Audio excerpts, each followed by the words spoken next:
Nous allons aujourd'hui, dans le cadre du programme Afrique Research Support Hub, que vous commencez à connaître maintenant, parler du processus de soumission d'une demande de subvention et au-delà. Avant de revenir sur le profil de nos panélistes, euh, je rappelle brièvement qui sommes-nous en tant que APHRC.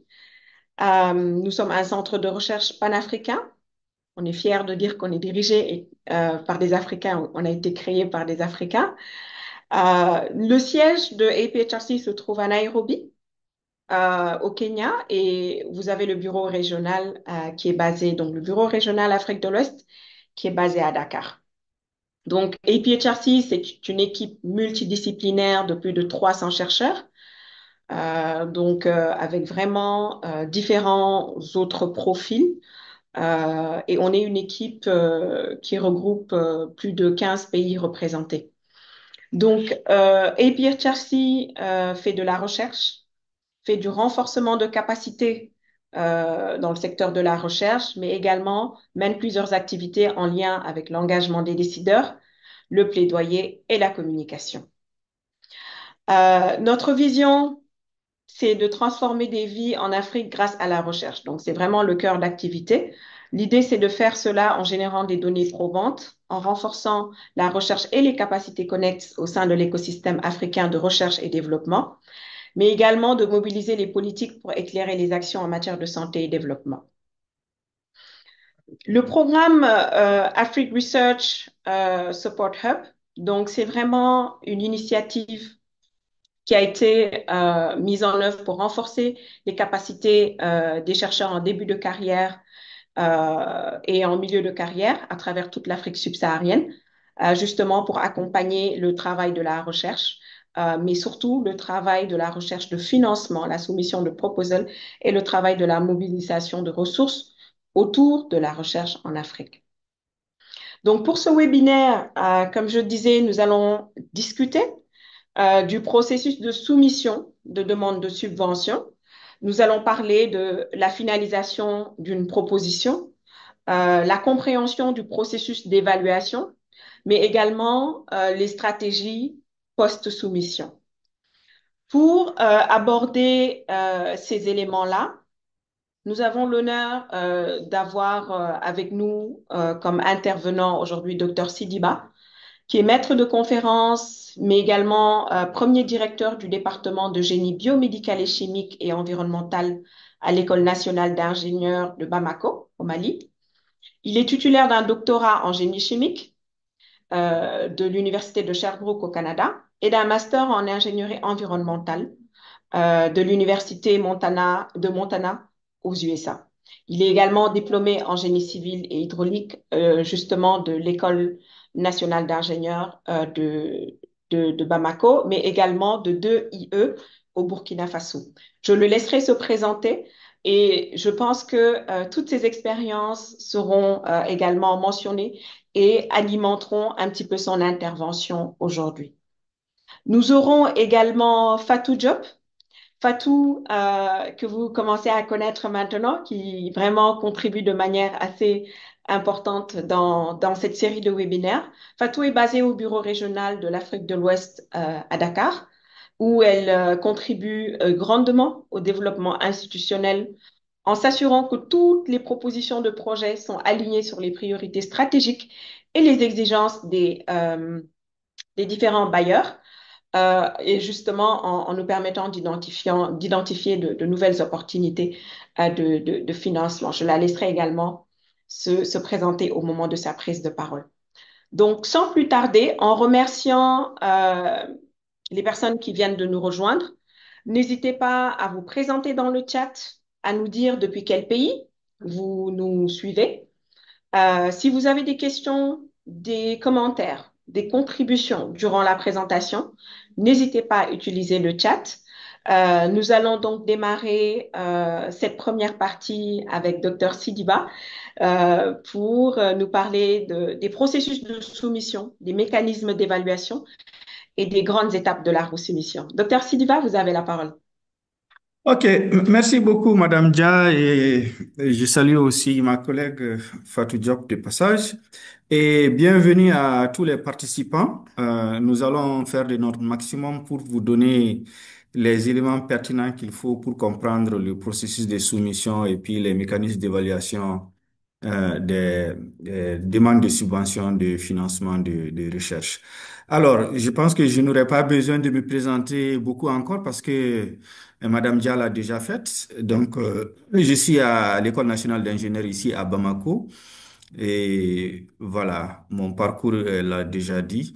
Et j'ai aussi travaillé depuis 4 ans maintenant avec APHRC, qui est basé à Nairobi, comme on l'a dit.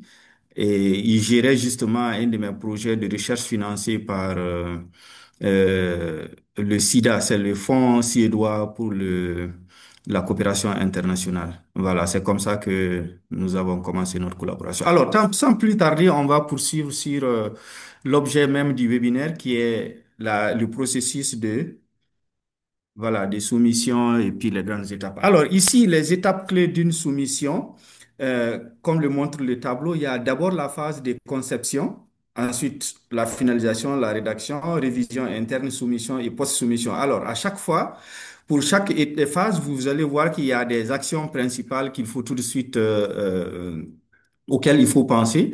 Donc, au niveau de la conception, il faut d'abord que vous identifiez l'appel qui est adapté à votre idée de projet.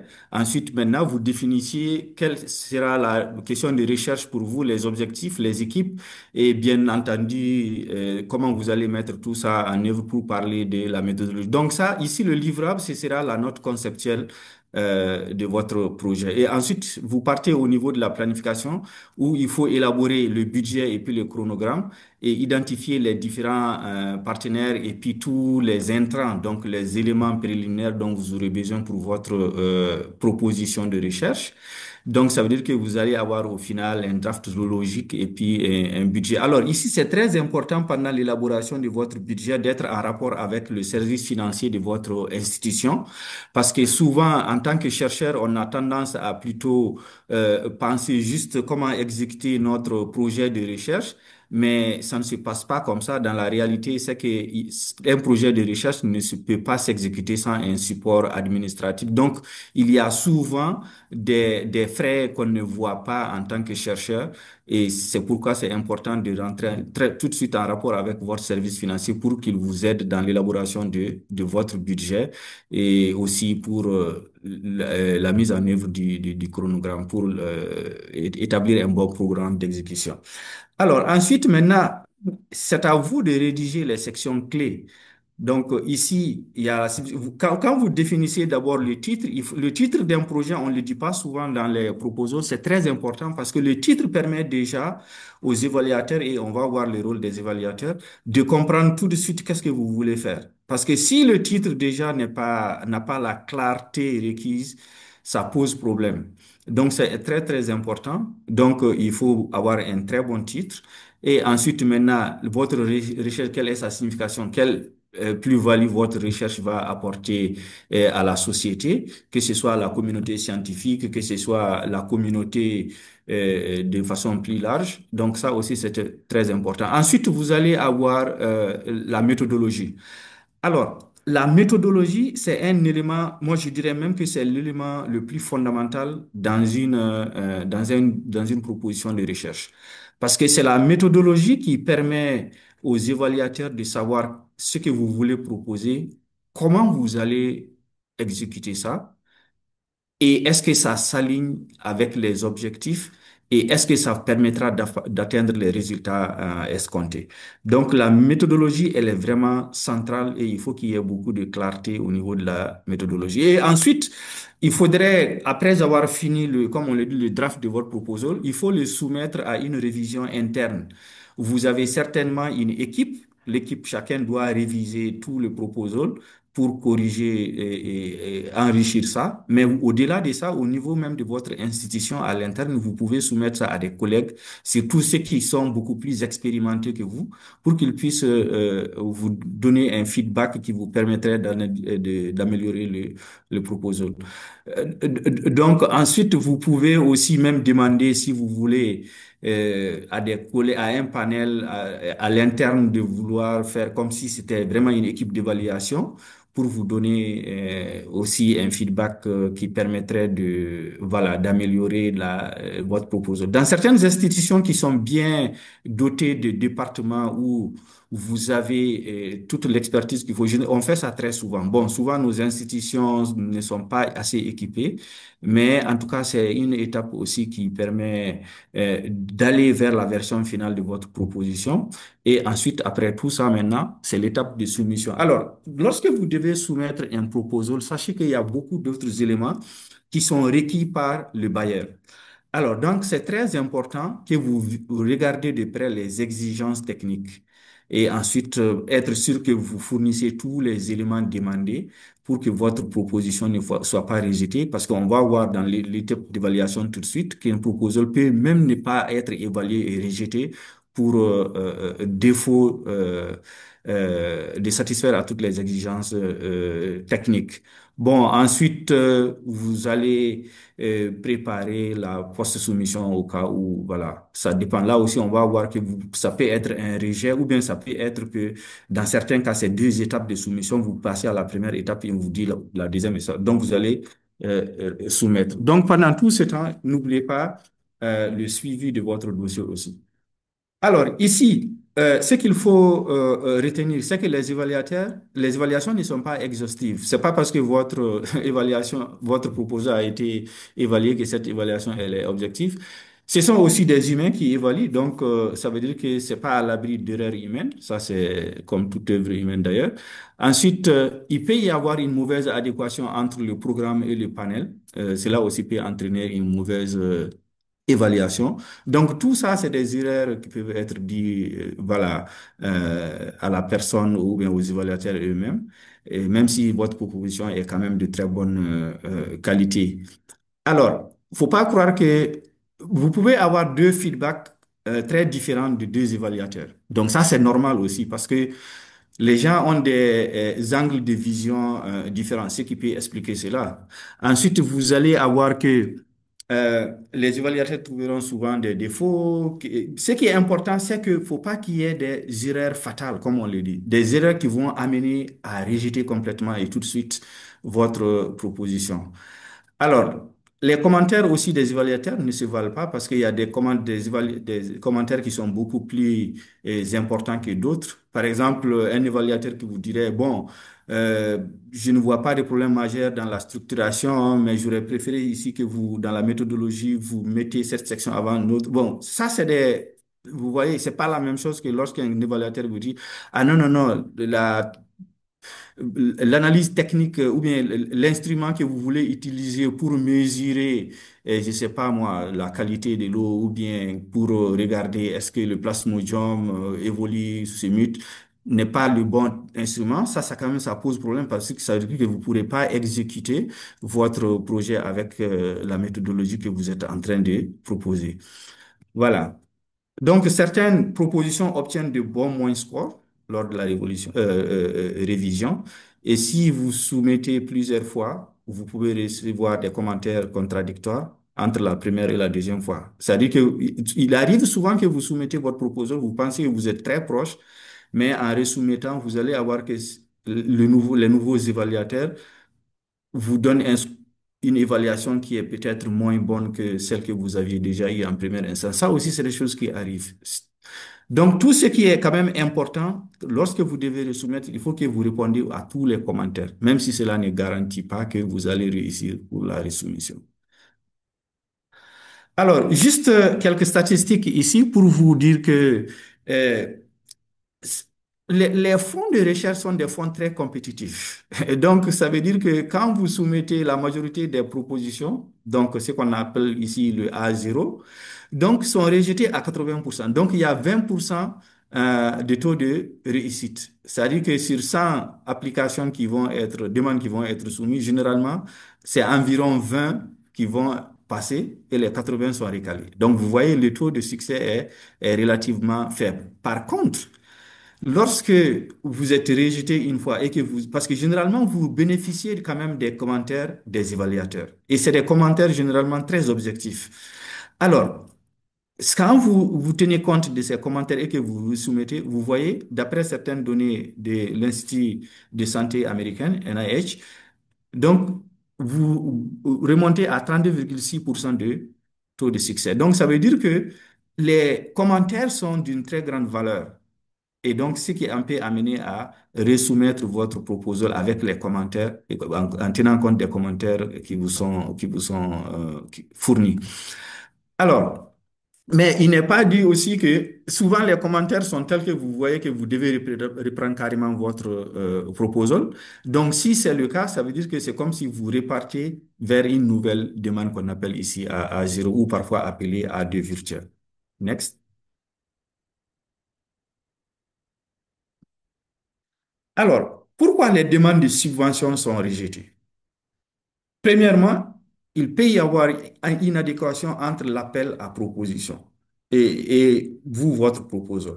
C'est-à-dire que souvent, vous voyez, il y a certains, on voit ça surtout, bon, ça c'est aussi normal parce que c'est un manque d'expérience qui amène ça très souvent, mais ça arrive même chez des seniors souvent. Ils voient un appel à projet et puis ils regardent, bon, c'est proche de leur domaine ou bien ils pensent, ils trouvent que c'est très attrayant, mais sans regarder dans les détails, c'est que les financiers de ce projet-là, de cet appel, cherchent vraiment. Donc, ils soumettent leur proposal et ils voient tout de suite que leur proposal est rejeté. Très souvent, si vous regardez, vous allez trouver que c'est parce qu'il n'y a pas une bonne adéquation entre l'appel et vous, votre proposal. Donc ça, c'est vraiment euh, une des raisons principales des rejets des projets de recherche. Ensuite, vous avez des objectifs de recherche peu clairs ou mal définis. Alors ça, c'est très important. Quand vous faites une proposition, il faut quand même que les objectifs soient très définis, très clairs. Vous avez un objectif principal et vous avez généralement, on dit, il ne faut pas dépasser 3 à 4 objectifs spécifiques qui permettent justement d'atteindre l'objectif principal que certains appellent le but ou bien l'objectif général.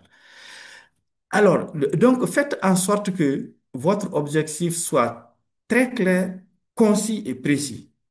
Et ensuite, maintenant, les objectifs, vous définissez quelques objectifs spécifiques. Souvent, on voit, bon, l'objectif de ce projet est de réduire par exemple, la dispersion des antibiotiques dans un cours d'eau. Je donne juste un exemple comme ça. Et puis, il commence à lister près de 6, 7, 8, 9 points d'objectifs spécifiques. Et très souvent, quand vous regardez tous les autres points là, il y en a des points qui peuvent être condensés ou mis ensemble pour juste atteindre l'objectif spécifique. Donc, il faut faire très attention aussi. Il ne faut pas trop charger les objectifs spécifiques qui, normalement, doivent concourir à l'atteinte de l'objectif général. Bon, souvent aussi, on voit dans les proposals, les données préliminaires ou la justification ne sont pas suffisantes. Qu'est-ce que cela veut dire? Si vous voulez dire qu'il y a un problème de présence de la résistance aux antimicrobiennes dans les eaux hospitalières, par exemple, qui se déversent dans un cours d'eau d'une ville, il faudrait que vous ayez des preuves à l'appui des études, des données qui prouvent la problématique que vous voulez mettre en avant. Alors, si vous n'avez pas de données, parce que souvent ça arrive très souvent en Afrique malheureusement, parce que la recherche n'est pas très dense partout. Donc, les données peuvent ne pas être costauds, mais déjà des données préliminaires sont un bon départ. Ou bien encore, vous n'avez pas des études ou bien vous n'avez pas mis, en tout cas dans votre proposal, des références d'études similaires faites ailleurs, ou bien qui montrent la problématique que vous voulez mettre en avant dans votre proposal. Donc là aussi, ça va poser problème parce que tant qu'il n'y a pas de données préliminaires ou bien des justificatifs justifiant votre proposal, Ça veut dire que c'est pas attirant pour quelqu'un qui veut financer le projet. Il va plutôt regarder du côté de la personne qui va lui dire, ah voilà, des données préliminaires qui indiquent que cette problématique peut être majeure. Ou bien, voilà, on voit cette problématique ailleurs au Bénin, c'est le même contexte géographique que si vous êtes au Burkina, au Togo. Donc, mais ici, il n'y a rien de fait. Ça peut être attirant.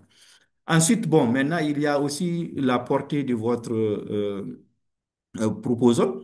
Est-ce que votre proposal peut avoir peut-être que c'est trop ambitieux, mais on regarde quand même la portée. Quel va être l'impact? Est-ce que ça va amener à un changement de politique? Est-ce que ça va amener à quel impact ça va être? Ça peut être trop ambitieux, donc ça peut être irréaliste. Donc si c'est le cas, eh bien, les gens, ils vont pas vous financer dans ce cas aussi, donc vous courez le risque d'avoir votre proposal rejeté. Alors, il peut aussi y avoir un problème au niveau de la méthodologie. J'avais signalé ça déjà que la méthodologie, elle est très, très importante. Donc, il faut vous assurer que la méthodologie que vous mettez en avant, elle est claire pour tout le monde, qu'elle permet d'exécuter ce que vous êtes en train de donner comme proposal. Parce que si la méthodologie est faible, ou que ça montre déjà que votre étude, même si on voit que c'est un projet qui est très important, vous voulez lutter contre la dispersion des antibiotiques dans l'environnement parce que vous savez que ça peut entraîner le développement et la prolifération de la résistance aux antimicrobiennes. Les gens sont sensibles à ça parce que ça peut être un problème de santé publique pour prévenir certaines maladies infectieuses qui peuvent être difficilement curables.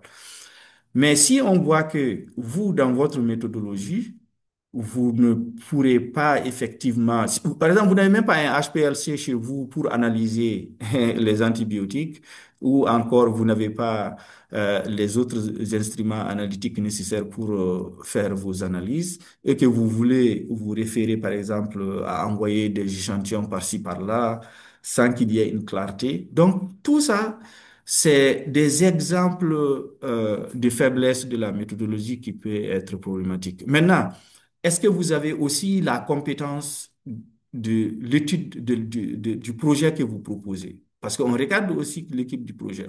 Alors, vous voulez lutter contre la prolifération de la résistance aux antimicrobiennes. Vous n'avez pas un microbiologiste dans votre équipe, par exemple, qui est connu pour cette problématique. Et comment les évaluer? On va voir l'équipe. Dans votre équipe, on va regarder qui est la personne clé sur le projet que vous voulez exécuter si on vous finance. Si on regarde que dans votre équipe, vous ne disposez pas de cette personne clé, donc ça veut dire qu'il y a un manque d'expertise avéré au sein de votre équipe. Dans ce cas, les gens seront très prudents, ils vont vous dire que ah, tout ça, c'est beau, mais ils n'ont pas les compétences ou bien les capacités requises pour le faire. Ça va de la même façon que les capacités techniques dans la méthodologie. Donc, les capacités humaines aussi, c'est quelque chose qui est important. Même si vous-même, vous savez que vous n'avez pas l'équipe qu'il faut pour exécuter votre projet, peut-être qu'il faut s'ouvrir à une collaboration, souvent hors de votre équipe de recherche, pour qu'au moins que vous ayez l'expertise qu'il faut pour exécuter votre projet. Donc ça va vous éviter aussi un rejet de votre proposal. Bon, ensuite, il y a la rédaction aussi, ça c'est très important. Souvent, ça se rencontre très souvent. Vous lisez un proposal, vous voyez que l'idée du projet, c'est vraiment un projet très pertinent. Le projet, vous voyez, vous entrevoyez entre les lignes que, oui, l'équipe là, ils ont vraiment un bon proposal. Ce qu'ils veulent faire, c'est aussi réaliste, mais c'est tellement pas bien écrit. On a du mal à voir de la cohérence dans la structuration même du projet. Donc ça aussi, ça amène un doute sur la capacité à exécuter correctement le projet. Donc dans ce cas aussi, il y a des risques sur les fois rejetés. Alors, quand un projet une proposition de projet est rejetée, évidemment, il faut penser à resoumettre, il faut jamais se décourager. Alors, sachez seulement qu'en tant que jeune chercheur, le rejet des projets, c'est quelque chose de courant. Vous ne trouverez pas, moi, je n'ai jamais rencontré un chercheur senior ou bien une équipe de recherche se targuent que eux, ils n'ont jamais eu de proposals rejetés. Moi, je n'ai jamais rencontré. Même quand vous discutez avec des gens qui viennent des institutions sur lesquelles on fait confiance beaucoup, qui viennent de Harvard, MIT, Stanford, souvent vous voyez, c'est des gens même en Afrique qui ont des projets avec l'Afrique. Ils vous disent que bon, ils veulent être sûrs qu'ils mettent toutes les chances de leur côté parce que peut-être cette année-là, ils avaient soumis, voilà la faiblesse qu'ils ont eue. Donc, ça vous montre déjà que c'est courant, c'est tout le monde qui fait face à ça. Donc, le rejet fait partie de la vie académique et du parcours en recherche. Et c'est une opportunité parce que le fait d'être rejeté, vous avez toujours un feedback, vous avez les évaluations des examinateurs. Ça vous permet de voir là où vous avez été faible et de corriger ça. Et sachez que la resoumission aussi est une compétence essentielle parce qu'elle renforce votre capacité de recherche. Ensuite, il y a les évaluateurs. Il faut savoir quelque chose, les évaluateurs sont des collaborateurs. Souvenez-vous, comme on l'a dit, vous et vos évaluateurs êtes du même côté, vous êtes tous dans le même bateau. Très souvent, c'est des pairs. Donc, les évaluations ne sont pas faites par des personnes qui ne sont pas du domaine. Donc, en réalité, ce sont des collègues à vous, peut-être seniors, souvent plus seniors que vous, quand vous êtes au début de votre carrière, certainement. Mais c'est sûr que ce sont toujours des pairs à vous. Donc, ce qu'ils vous donnent, ils n'ont aucun intérêt à ne pas vous donner des évaluations objectives. Donc, ça, il faut tenir compte de ça et vraiment s'y mettre, lire très attentivement ce qu'ils vous disent et puis essayer de voir comment vous pouvez améliorer ça. Donc, cela amène à dire qu'il faut adopter un état d'esprit de progression. Alors, ça veut dire que si parce qu'ils ont fait un travail bénévole, c'est de leur temps libre qu'ils ont pris pour évaluer, lire, comprendre et puis vous donner des feedbacks. Donc, vous avez tout ce qu'il vous faut pour améliorer votre proposal. Donc, lire attentivement, améliorer et avec confiance, vous essayez de clarifier toutes les zones d'ombre pour pouvoir resoumettre votre proposal encore. Et ensuite, il faut aussi voir, parce que souvent vous vous rendez compte que vous avez des faiblesses dans cette zone. Les évaluations ont montré que, bon, vous savez, si vous êtes, je prends un exemple, moi, je suis ingénieur environnemental, je sais que la faiblesse du proposal, ça, les commentaires montrent que c'est au niveau de la microbiologie. Ça ne sert pas à grand-chose si tu sais pertinemment que moi, en tant qu'ingénieur environnemental, je suis limité à microbiologie. Donc, il faut aller vers la personne qui peut vous aider pour améliorer cette partie. Ça, c'est aussi très important. Il n'y a pas de complexe à la matière. Ici, il faut se mettre dans la peau d'un débutant, accepter qu'il y a beaucoup de choses que je ne maîtrise pas qui m'échappent. Donc, je vais demander de l'aide là où il le faut pour que je puisse m'améliorer. Et un jour viendra, c'est les autres qui vont le faire avec toi. Donc, ce qu'il faut aussi garder à l'esprit, c'est que le rejet d'une proposition de subvention, ça ne remet pas du tout en cause la valeur de vos idées, votre science ou votre parcours de chercheur. Parce que souvent, on sait que quand vous êtes au début, vous mettez tellement de temps, tellement d'énergie que vous êtes carrément immersé dans votre proposal, que souvent, quand on rejette, vous n'êtes pas d'accord. On a tendance, ça c'est humain, à vouloir avoir une réaction négative. Bon, souvent même, on commence à se questionner. Bon, sachez que c'est juste un fait normal en matière de recherche, hein. C'est ça, c'est les étapes que tout le monde, la vie de tout le monde. Donc, cela ne remet pas en cause la valeur ni de vos idées, de votre science et encore moins de votre parcours de chercheur. Vous ne réussissez pas cette fois-ci, vous pourrez réussir là la prochaine fois. Next. Alors, pourquoi les compétences en rédaction ou en resoumission de subventions sont-elles importantes? Alors, ici, c'est très important quand même que au fil du temps, vous améliorez vos compétences rédactionnelles et aussi pour pouvoir resoumettre à chaque fois que vous ne passez pas à un appel. Parce que, surtout que souvent, il y a certains appels qui sont annuels, sont périodiques pour d'autres. Donc, vous vous préparez pour la prochaine fois. Donc, cela peut garantir donc des financements pour démarrer et pérenniser vos travaux de recherche. Parce que si vous n'avez pas de financement de vos travaux de recherche, vous avez beau être calé après votre PhD ou votre postdoc, Tant que vous n'avez pas vos financements, vous n'allez pas pouvoir mettre en œuvre vos idées de recherche. Donc, c'est important que vous puissiez améliorer votre capacité rédactionnelle pour aller chercher les financements. Ça renforce aussi votre réputation scientifique et enrichit votre parcours académique. Parce que à chaque fois que vous tous, vous le savez ici, chaque fois qu'il y a une publication, vous allez voir qu'il y a la partie remerciement, le acknowledgement là. Donc, où on indique qui a financé cette recherche. Donc, ça veut dire que même si quelqu'un a dû faire le travail pour obtenir ce financement pour que vous puissiez être co-auteur, maintenant le tour vous est arrivé d'aller chercher, vous, à votre tour, vos propres financements pour que vous puissiez établir vos réputations scientifiques. Parce que ça aussi, votre parcours académique dépend énormément de cela. Ensuite, vous allez aussi améliorer votre compréhension du processus d'évaluation dans un premier temps, parce qu'on a beau vous dire comment ça se passe, c'est pas la même chose que lorsque vous le vivez vous-même. Vous avez élaboré un projet, vous avez passé par toutes les étapes, vous avez soumis à un appel et on vous a donné un rapport d'évaluation. C'est une expérience. Ça, c'est pas quelque chose que on apprend comme ça seulement. Les webinaires, ça vous permet de vous guider.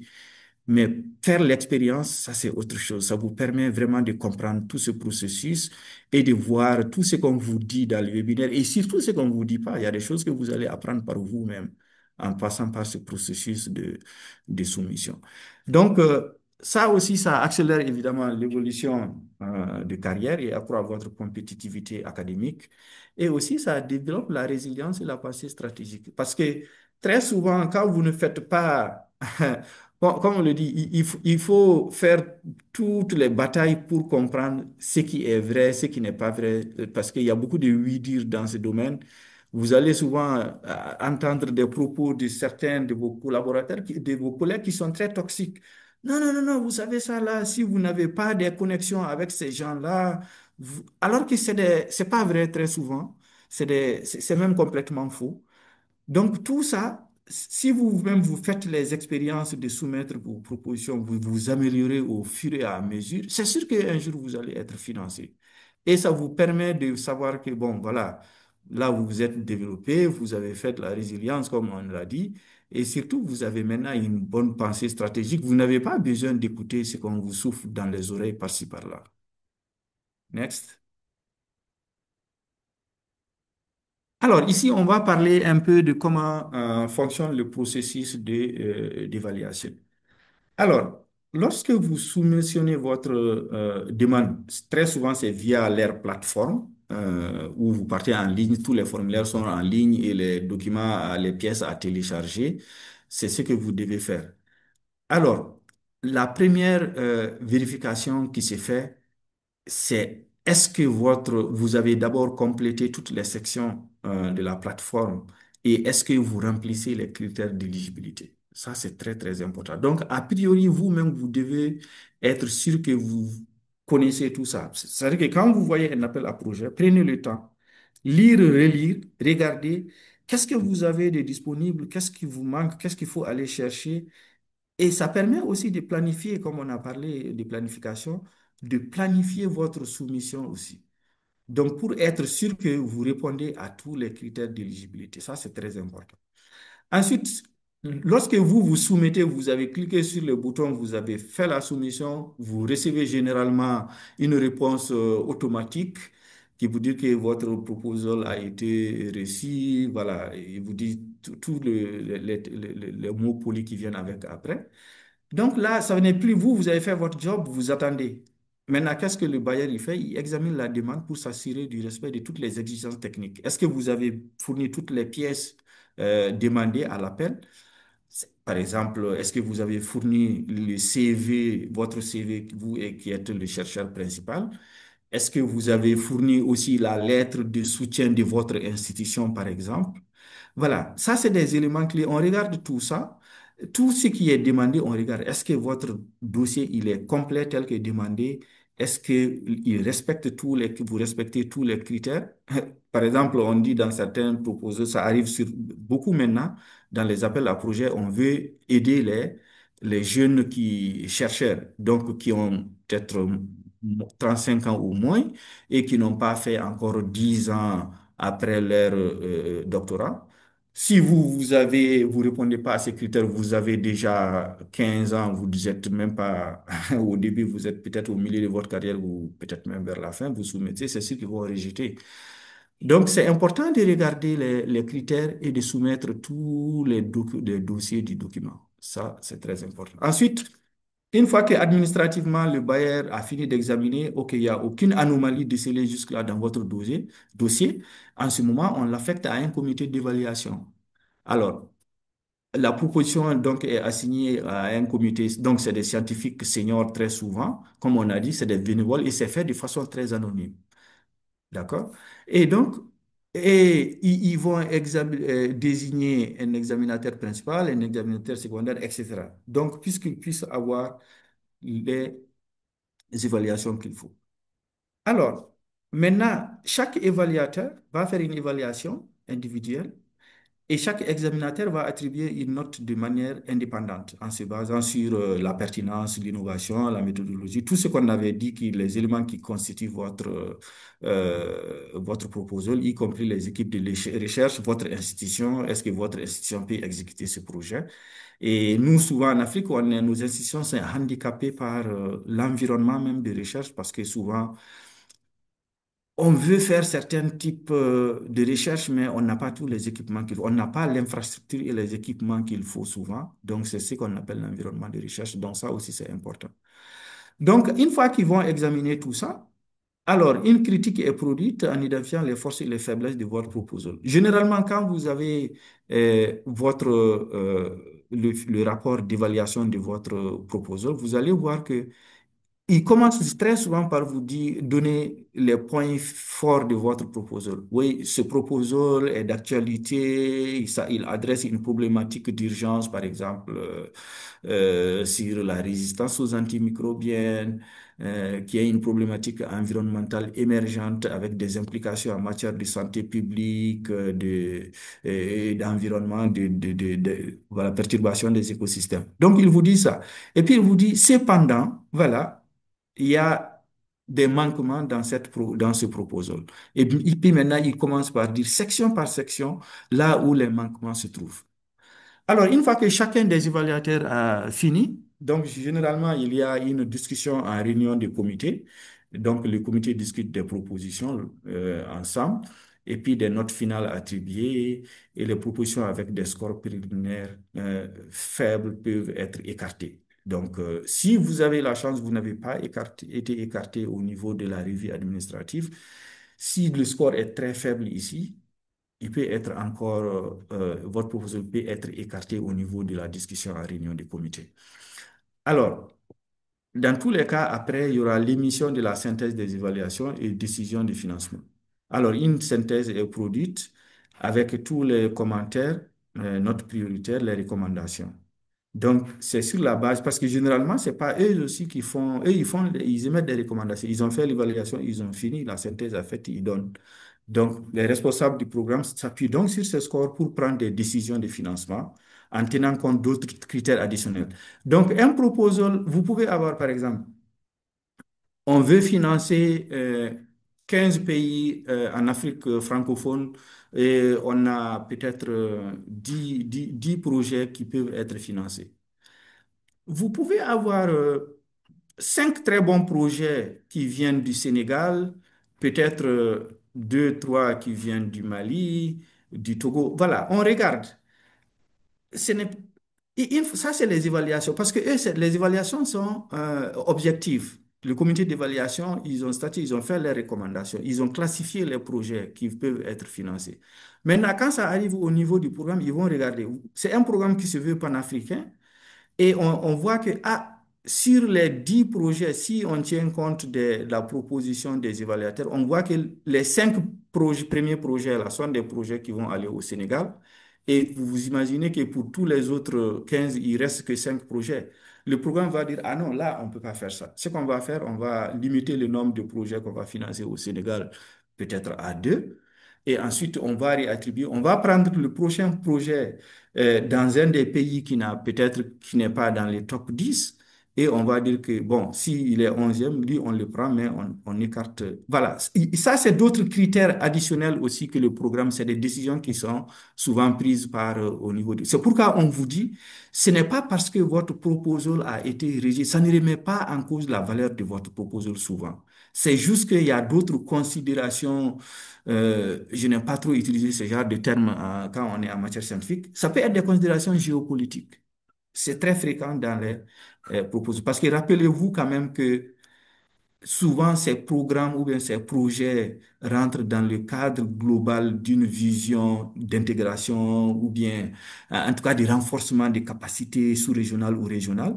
Donc ça veut dire qu'on veut que toutes ces institutions, tous les pays soient représentés au maximum possible. Donc, il y a de ces considérations qui n'ont rien à voir avec la valeur scientifique des propositions. Peut être une raison pour laquelle votre projet a été recalé pour la première fois. Next. Alors, une fois que ils ont fini, donc ça veut dire qu'il y a les évaluateurs, il y a des choses que vous allez retrouver dans les commentaires que les évaluateurs vont vous donner.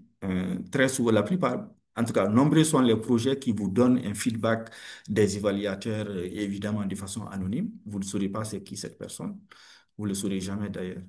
Donc, ils vont vous dire, il y a des choses que ces évaluations révèlent, mais il y a des choses que ces évaluations ne révèlent pas non plus. Alors, ces évaluateurs ont interprété votre proposal. Souvent, vous pouvez ne pas être d'accord avec eux. Et peut-être même que vous avez raison, hein, ça arrive. Comme on a dit souvent, ce sont des pairs à vous. Surtout que souvent, quand vous avez sûrement fait une thèse dans un domaine, vous avez fait même un postdoc là-dessus, vous maîtrisez ce domaine-là peut-être mieux que les évaluateurs qui ont examiné votre proposal. Donc, vous pouvez ne pas être d'accord. Dans certains cas même, vous voyez que la personne, ce n'est pas tellement son domaine. Donc, ils ont dû faire des interprétations de ce que vous êtes dit, mais si il y a de la clarté dans votre évaluation, généralement, vous échappez à ça. C'est pourquoi on vous dit qu'il faut être le plus clair possible. Alors, il vous donne les principaux points forts et les points faibles identifiés et l'adéquation perçue avec l'appel et la faisabilité du projet. Ça, c'est très important parce que très souvent, on vous dit que ah, c'est un bon projet, mais ce que vous avez proposé, le budget, ça ne peut pas exécuter votre projet, c'est des choses qui arrivent. Donc, ensuite, il y a ce qu'on appelle les défauts rédhibitoires. Donc, ça, c'est qui sont vraiment pas acceptables. On voit que vous voulez faire l'analyse, euh, investiguer la présence de la résistance aux antimicrobiens ou bien des gènes résistants dans un milieu aquatique. On voit que vous n'avez aucun équipement ou bien dans votre équipe, il n'y a pas une compétence en microbiologie dans le domaine. Parce que pour ils vont savoir ça, ils vont chercher l'équipe, ils vont voir. Souvent, vous ne le savez pas, mais ils font des recherches sur votre équipe. Ils vont voir quelles sont vos publications. Est-ce que vous avez publié dans ce domaine? Voilà. Est-ce que vous êtes reconnu dans ce domaine? Comme généralement, on envoie les évaluations à des gens qui connaissent un peu le domaine, s'il y a des chances que les personnes qui évaluent votre proposal savent si vous avez des compétences dans ce domaine ou pas, qui se justifient par des publications. S'ils voient que non, votre équipe ne peut pas faire ça, non, on ne peut pas accepter de donner ça à une équipe qui n'a jamais travaillé sur ça, qui n'a même pas l'expertise qu'il faut. Ils vont dire ça, c'est comme jeter l'argent par la fenêtre, on ne va pas le faire. Donc, ils vous donneront aussi des feedbacks qui vous permettent d'améliorer votre proposal. Mais ce qu'ils ne vous disent pas, ils ne vous ont pas dit donner tous les éléments problématiques de votre proposal. Une évaluation n'est jamais objective. C'est pourquoi on amène ça, on donne ça généralement à deux, trois, souvent même plus pour la même proposition de projet. Ensuite, le niveau de consensus réel entre les évaluateurs, on ne vous le dira pas. Certaines propositions ont dû faire des houleuses discussions en cours de comité pour arriver à un consensus. Ça, vous ne le saurez pas. Vous ne saurez pas non plus quelle est la valeur réelle de votre idée, à quel point vous étiez proche ou pas. Dans certains cas, vous pouvez savoir si vous êtes très proche, vous étiez très proche, mais ce n'est pas dans tous les cas que vous pouvez le savoir. Donc, et ils ne vous diront pas non plus s'il faut resoumettre à zéro ou bien il faut juste améliorer et resoumettre. Donc, ça, c'est aussi souvent, vous ne le voyez pas. Et ils ne vous le diront pas, c'est à vous de juger ça. Next. Bon, ici, les commentaires fréquents, ce slide-là est en anglais. Donc, ils vont dire manque de signification de votre proposal. Votre proposal est un peu vague, ce n'est pas très concis. La proposition est très ambitieuse. Vous voulez faire une cartographie de la présence des antimicrobiens dans un cours d'eau, alors que ça va nécessiter avoir peut-être des zodiacs, ça implique beaucoup d'autres choses que vous pouvez pas, que le projet même pourrait pas, même s'il vous donne le budget que vous avez soumis, ils vont se rendre compte que ça peut pas faire le travail.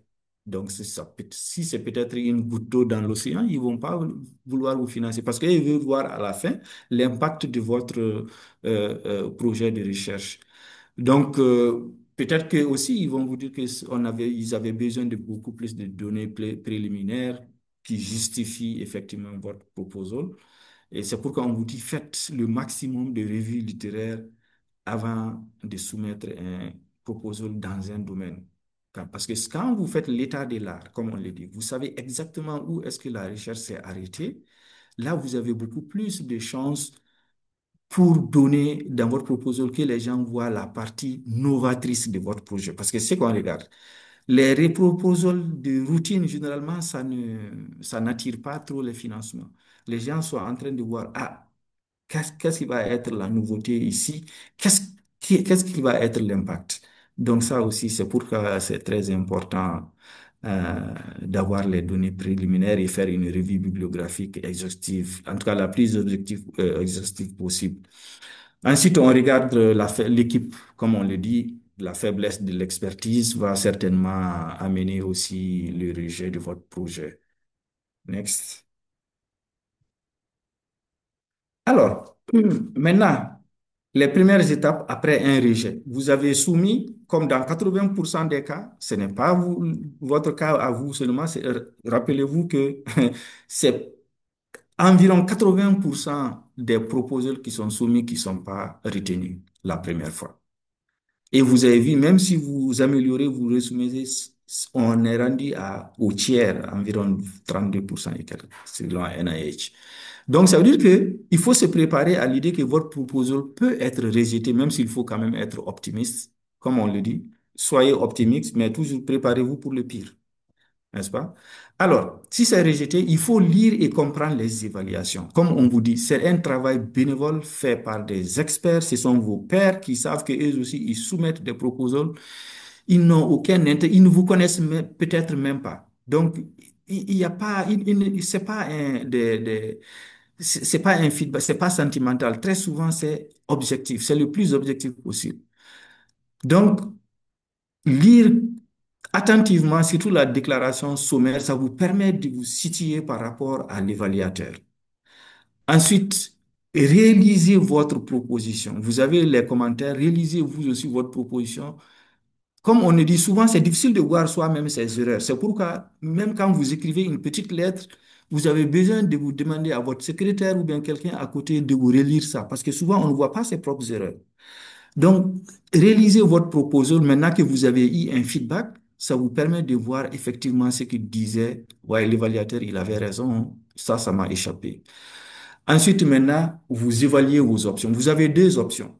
Si c'est des corrections mineures, vous voyez qu'ils ils n'ont pas dit que non, non, non, ça, c'est pas réalistique, c'est pas réaliste et qu'on ne peut pas, vous pouvez pas exécuter ce projet de recherche avec la méthodologie que vous proposez, ou bien que vous n'avez pas l'expertise dans votre équipe, ça, c'est pas. Donc, si c'est pas des cas de trucs majeurs, où il faut revoir carrément votre proposal, ça veut dire qu'il faut juste l'améliorer et ensuite resoumettre. Donc, on est là dans le cas de catégorie ce qu'on appelle A1, une resoumission. Ou bien, non, vous voyez que vraiment, c'est des corrections majeures, majeures. Ça vous amène à repenser toute votre méthodologie ou bien la structure, ou bien même toute votre équipe. Donc, ça veut dire que là, il faut penser, c'est comme si vous repartez à zéro et que c'est une nouvelle soumission. Ou bien, dans certains cas, vous vous rendez compte qu'en réalité, ce fonds de financement-là, pour la recherche, ce n'est pas fait pour moi. Donc, vous allez revoir où est-ce que vous allez trouver d'autres mécanismes de financement. Tout ça, il faut que vous soyez sûr que vous comprenez, vous avez un recul nécessaire pour savoir dans quel cas de figure vous êtes. Parce que il y a des gens qui veulent avoir un financement, forcément NIH ou bien NSF ou bien Bill Gates, la fondation Bill et Melinda Gates, mais honnêtement, vous vous rendez compte avec les feedbacks que ce que vous faites, ça ne les intéresse pas. Ça ne sert à rien d'insister. Ils vont toujours rejeter et vous allez être frustré parce que vous avez fait votre mieux. Donc, dans ce cas-là, il faut changer de paradigme. Il faut changer carrément de bailleur. Il faut revoir, OK, je sais que les financements de Bill et Melinda, parce que eux, ils veulent financer sur les questions de santé qui ont un impact beaucoup plus global que moi, alors que moi, je vais m'attaquer à une problématique qui est peut-être locale, mais qui est quand même très importante pour le pays. Donc, il faut revoir. Ne partez pas chez la Fondation Bill et Melinda Gates, allez vers une autre source de financement. Ça, c'est très important. Vous pouvez aussi, dans certains cas, contacter le responsable du programme pour avoir des avis. C'est toujours bon d'avoir un feedback. Alors, dans certains projets, ils vous disent carrément depuis l'appel que si vous ne, à partir de ce délai, si vous n'avez pas une réponse de nous, sachez que votre proposal n'a pas été retenu. Alors, certains acceptent le fait que vous pouvez les contacter pour avoir des feedbacks, mais dans d'autres cas, vous n'avez pas cette option non plus. Si c'est possible, vous pouvez toujours chercher à connaître l'avis sur la note et les commentaires des évaluations et des éclaircissements et avoir une clarification. Dans certains, je sais que par exemple, le fonds suédois qui nous a financé le projet et vous avez déjà le contact du responsable du programme et il vous dit n'hésitez pas si vous avez des questions. Ça veut dire qu'il est disponible. Évidemment, dans certains cas, vous allez voir que c'est des projets qui ne sont pas à très grande envergure où ils ne s'attendent pas à avoir des milliers et des milliers de proposals. Donc, c'est des fonds relativement modestes qui est justement destiné aux débutants ou bien à milieu de carrière pour les accompagner. Donc, dans ces cas-là, ils sont là, ils sont disponibles pour vous donner des conseils pertinents pour une nouvelle soumission. Et il faut se faire modeste pour savoir accepter que, bon, ça a été rejeté. C'est sûr que la qualité n'était pas à la hauteur escomptée. C'est pourquoi.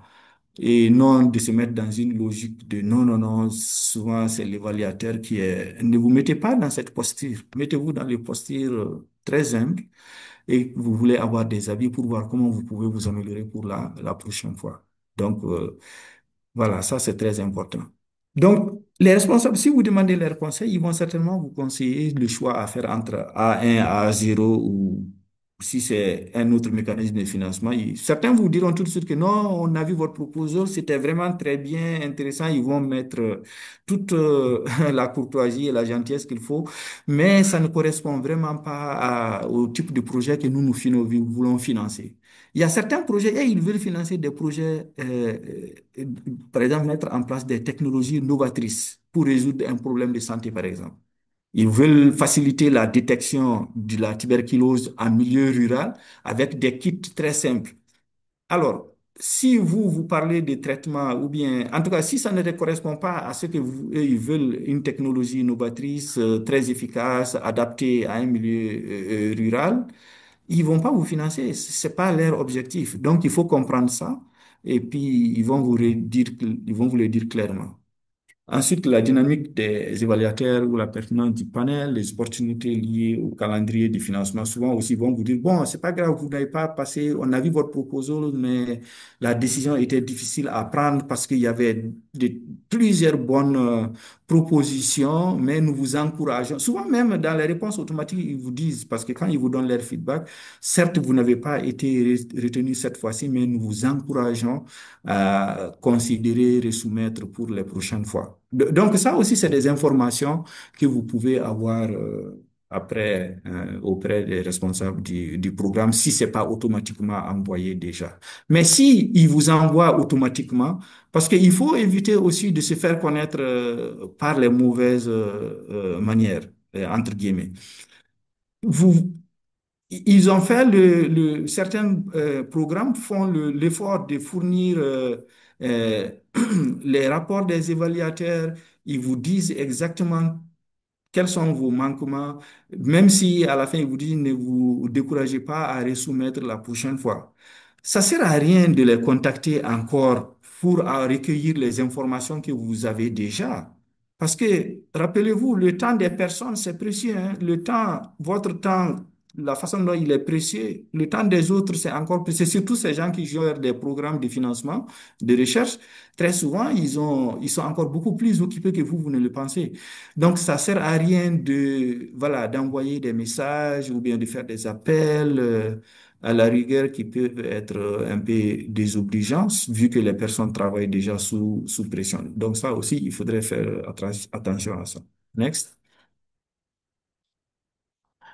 Alors, si maintenant vous savez où est-ce que vous vous trouvez, est-ce que vous allez améliorer? Donc, nouvelle soumission. Bon, ici c'est A1, là c'est resoumission.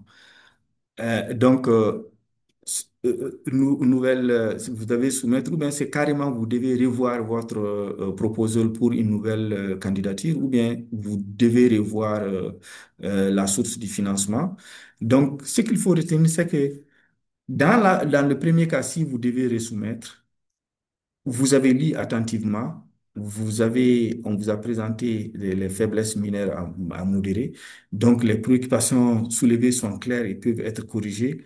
Donc, ça veut dire que vous avez encore l'opportunité d'aller chercher ce financement-là.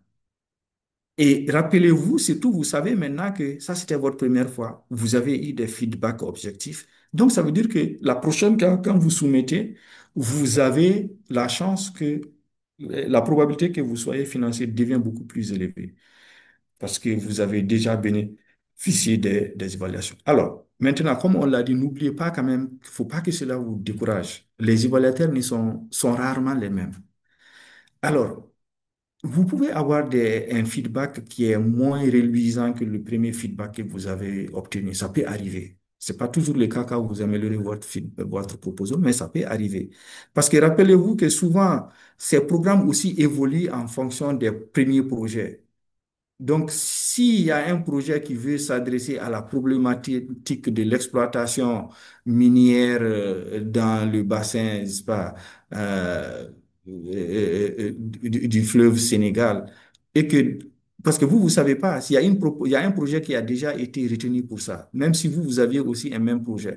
La prochaine soumission, si vous soumettez ça, c'est sûr que les gens, ils vont pas accorder un grand intérêt parce qu'ils ont déjà financé un projet, ils vont attendre les résultats de ce projet-là. Donc, si vous venez avec un autre projet similaire, donc c'est sûr que votre projet va être rejeté. Donc, c'est pourquoi on vous dit, ça ne remet pas en cause la valeur de votre proposition. C'est juste que souvent, c'est difficile d'appréhender toutes les raisons qui ont concouru au rejet d'un projet. Voilà. Alors maintenant, si c'est une nouvelle soumission, c'est comme vous repartez à zéro, parce que votre A1 aussi a été rejeté, il ne faut plus insister. Ça veut dire que maintenant, même si c'est comme on l'a dit, c'est le A2 virtuel là, il faut quand même revoir fondamentalement votre proposal et l'améliorer considérablement. Peut-être il faut même revoir toute votre équipe de recherche que vous avez mis, voilà, tout ça.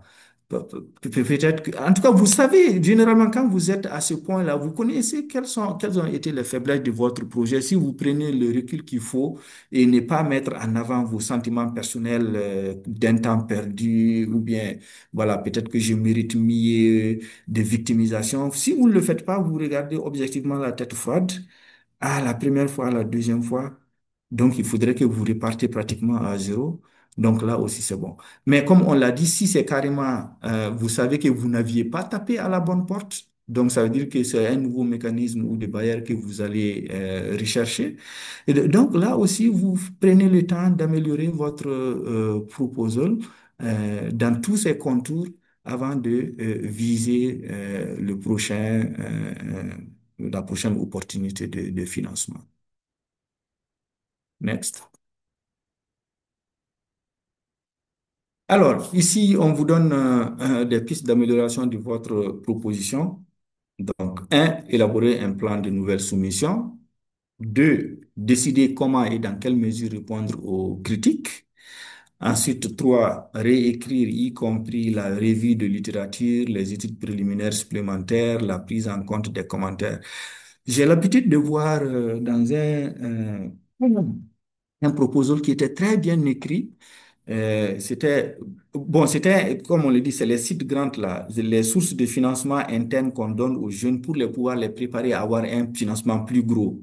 Ça s'est fait avec un proposal qui nous est arrivé de l'Éthiopie. C'était vraiment une proposition de projet qui était, c'est-à-dire que tout était là. Le, la seule partie qui faisait handicap dans la proposition, c'était la partie revue littéraire. Quand tu lis sa revue littéraire, il y avait aucune revue littéraire contextuelle en Éthiopie, par exemple. Vous allez aussi voir les références qu'il a utilisées, c'est des références anciennes de souvent 10 ans, 8 ans.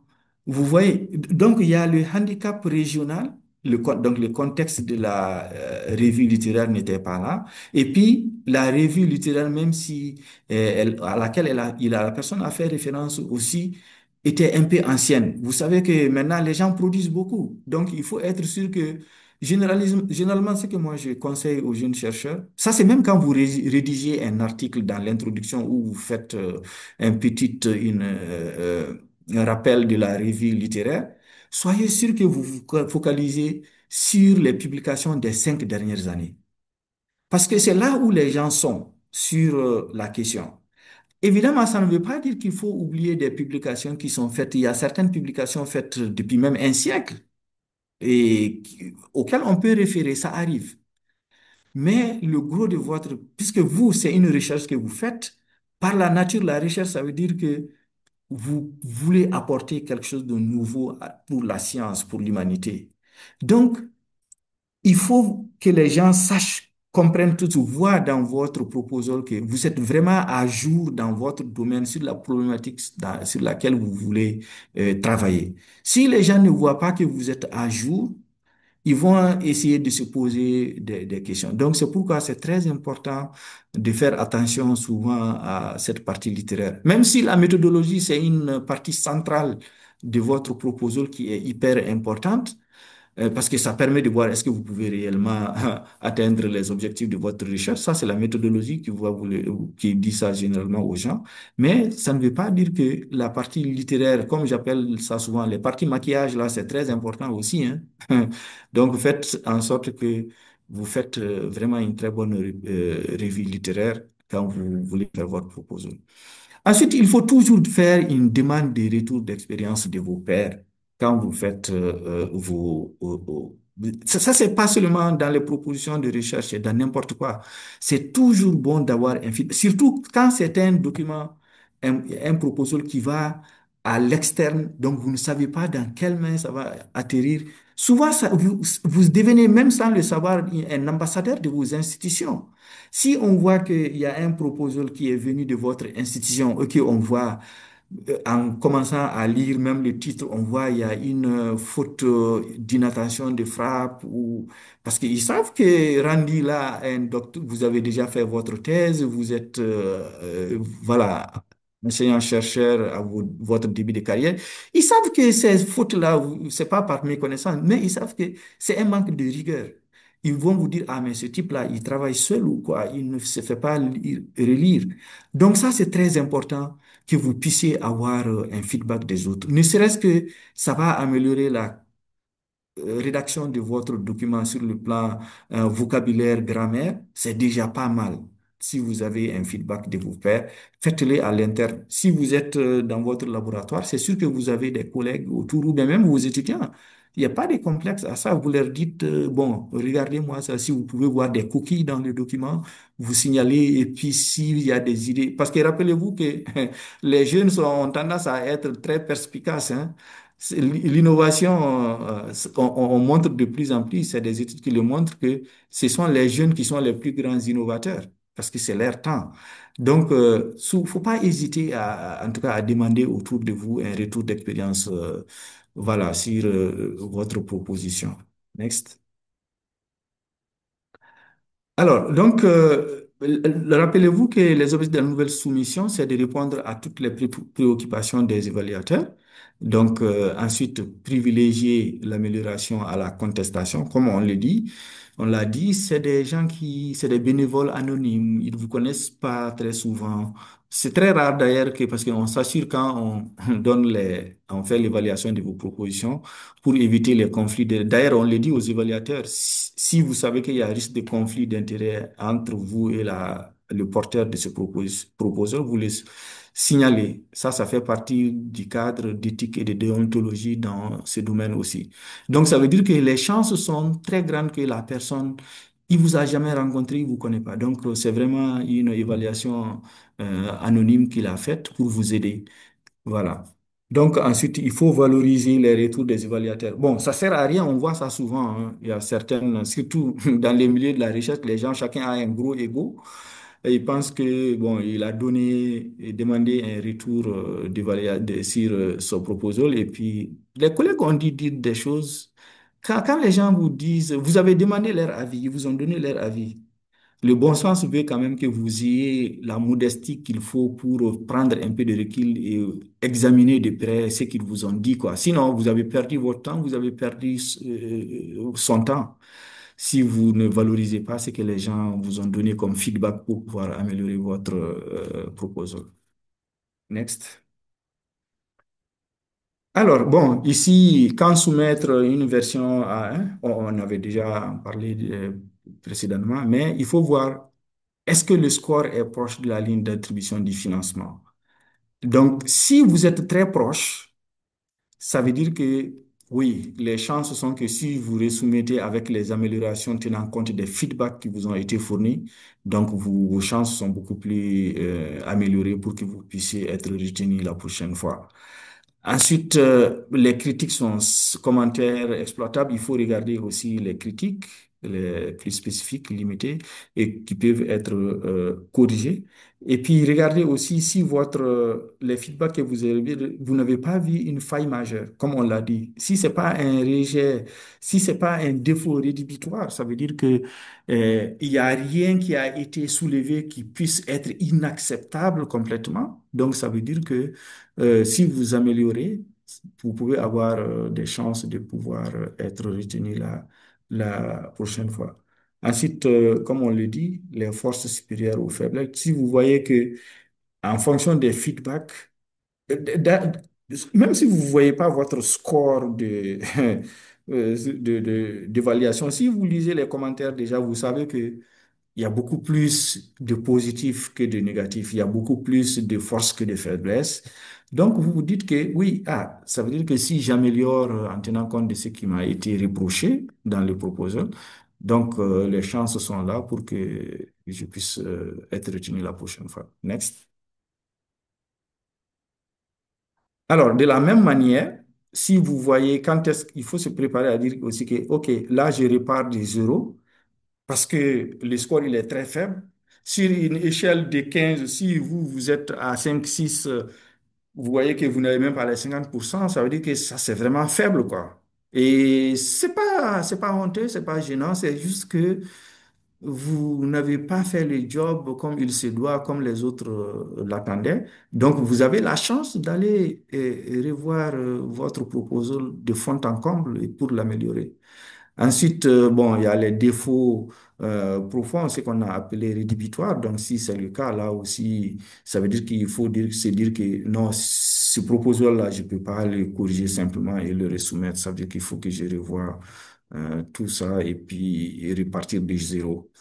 Ensuite, souvent aussi, c'est carrément parce que vous avez préparé votre proposal pour un appel spécifique. Vous savez maintenant qu'en fonction du feedback que vous avez reçu et des commentaires des évaluateurs, que cette source de financement n'est vraiment pas pour vous, même si vous l'aimiez beaucoup. Donc, ça veut dire que vous devez changer de bailleur, en tout cas de potentiel bailleur pour votre projet. Donc, dans ce cas, c'est un nouveau mécanisme. Donc, ça veut dire que vous allez revoir ou resoumettre ça. Oui. Next.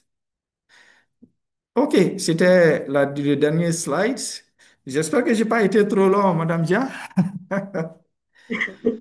Bon, J'ai essayé de donner, de dire le maximum avec des petits détails qui sont souvent utiles. J'espère que ça a été utile pour vous tous qui avez suivi la présentation et n'hésitez pas, les questions, si, voilà, en tout cas, on est disponible. Merci beaucoup.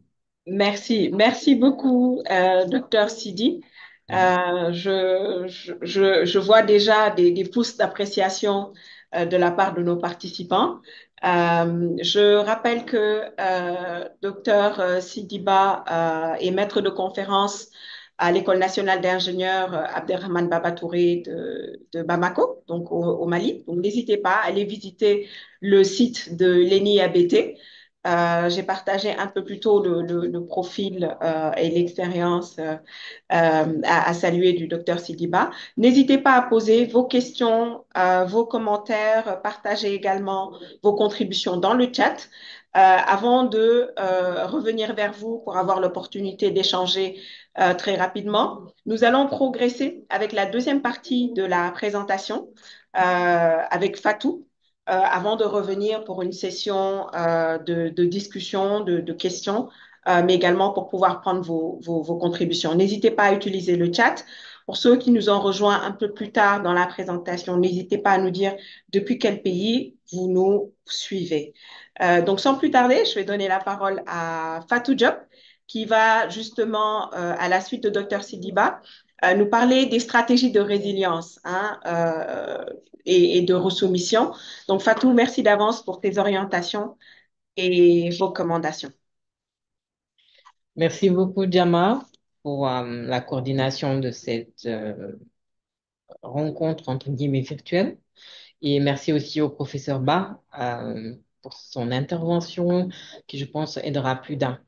Alors, pour ma part, je suis sur une posture, entre guillemets, à adopter en recevant les critiques des évaluateurs. En première partie, c'est de ça que je vais parler.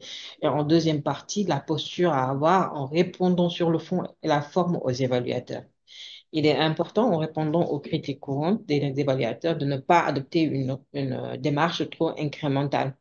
C'est-à-dire que lorsque vous soulignez l'impact de votre projet, ne restez pas figé sur une partie qui pourrait, entre guillemets, modifier l'orientation même de votre proposition et négliger d'autres parties qui auraient peut-être une portée beaucoup plus importante sur votre proposition. Cela nous pousse plus ou moins à positionner notre travail dans la littérature actuelle. Tout à l'heure, le professeur Barr en avait parlé. Euh, Concentrez-vous sur les recherches faites au cours des 5 dernières années parce que c'est de ça qu'il s'agit, c'est de l'actualité qu'il s'agit. Ne restez pas décalé de la réalité d'une manière générale. Cela permet, dans ce cas, de pouvoir avoir des objectifs clairs et non dispersés. Parce que lorsque vous recevez des critiques sur vos objectifs, sachez qu'il n'y a pas une claire définition en fait de ce que vous voulez faire. Euh, Tout à l'heure, il y avait la question des nombres, de la pléthore en fait de dossiers de candidature que reçoivent les évaluateurs. Et il est important, lorsque vous mentionnez des objectifs sur votre projet, d'être assez clair. Cela questionne aussi l'ambition du moins de votre étude. Parce que plus vous avez une très grande ambition sur votre étude, l'ambition, elle peut être territoriale. L'ambition, elle peut être dans la technique. Hein. Plus vous avez une ambition assez grande sur votre projet, plus il faudra de ressources, plus il faudra de moyens, quelquefois qu'on ne détient pas les compétences nécessaires. Euh, En termes de compétences nécessaires aussi, on peut souligner le fait quelquefois de ne pas avoir les ressources nécessaires. Si on n'a pas les compétences nécessaires, on n'a pas les ressources nécessaires. Et cela implique le plus souvent des critiques liées au manque de données préliminaires ou bien la non-suffisance de données préliminaires, de résultats préliminaires que l'on utilise pour la base des études qui sont faites. Hein. Tout cela résume un manque d'expertise.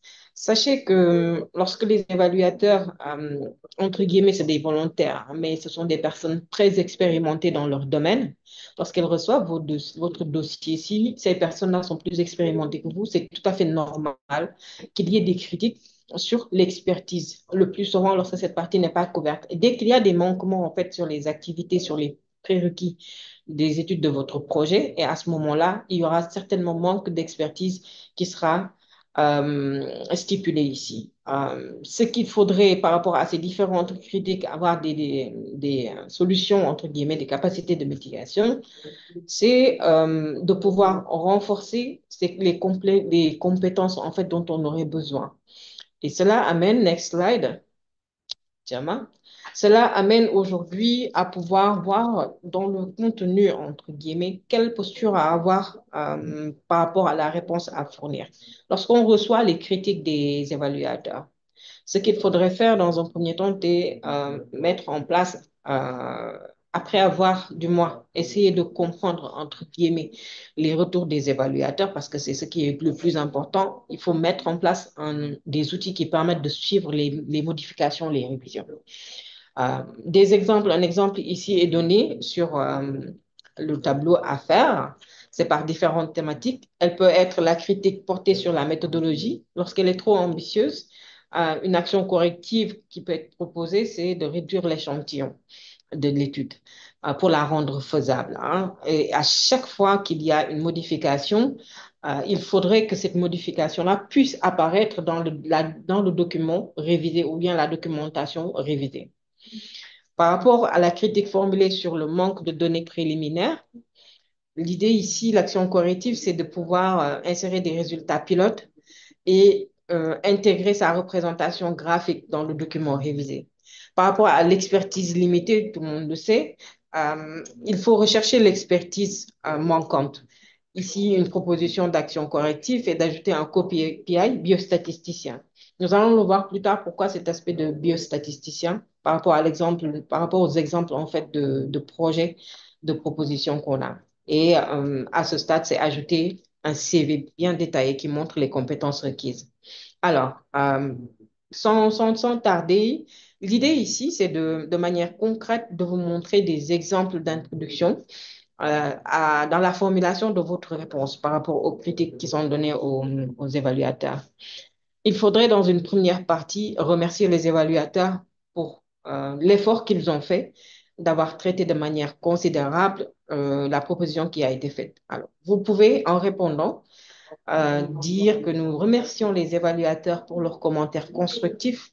C'est l'aperçu qu'on a en fait des critiques qui ont été faites qui est retombée, qui est remise ici en introduction pour avoir grandement contribué à renforcer notre proposition.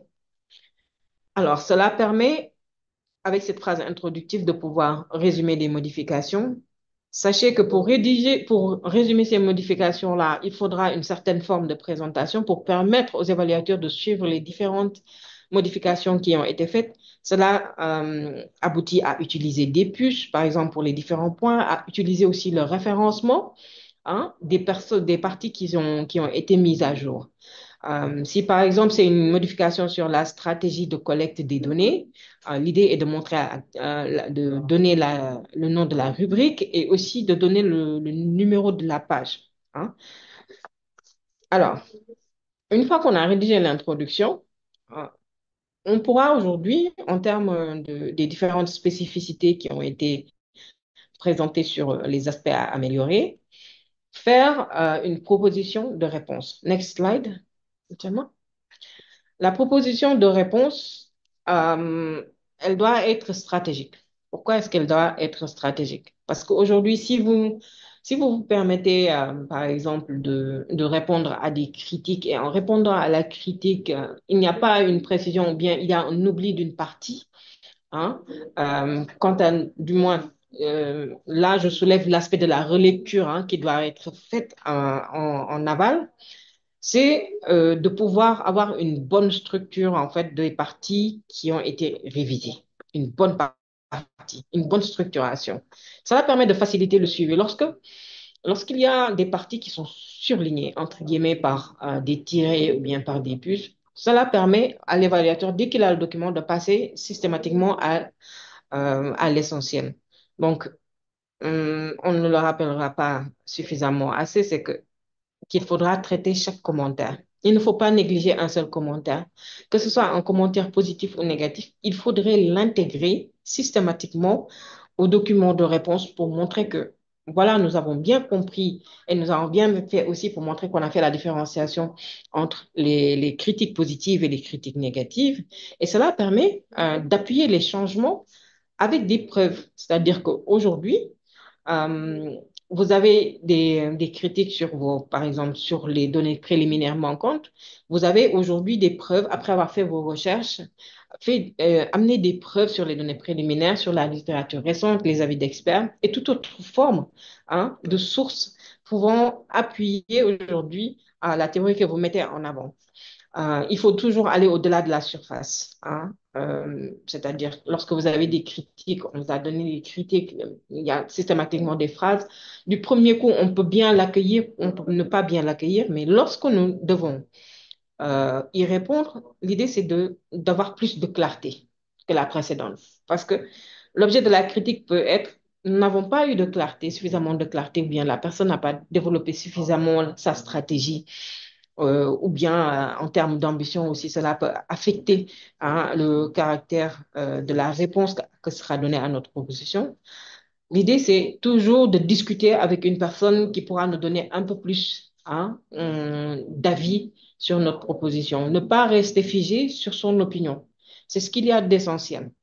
Alors, à ce stade, il faudrait adopter un ton positif. Lorsque vous avez un projet de resoumission, c'est-à-dire vous avez un espoir aujourd'hui. Et ça va au-delà de l'espoir, c'est qu'il y a des considérations organisationnelles et des enjeux budgétaires qui doivent être réglés d'une certaine manière. hein.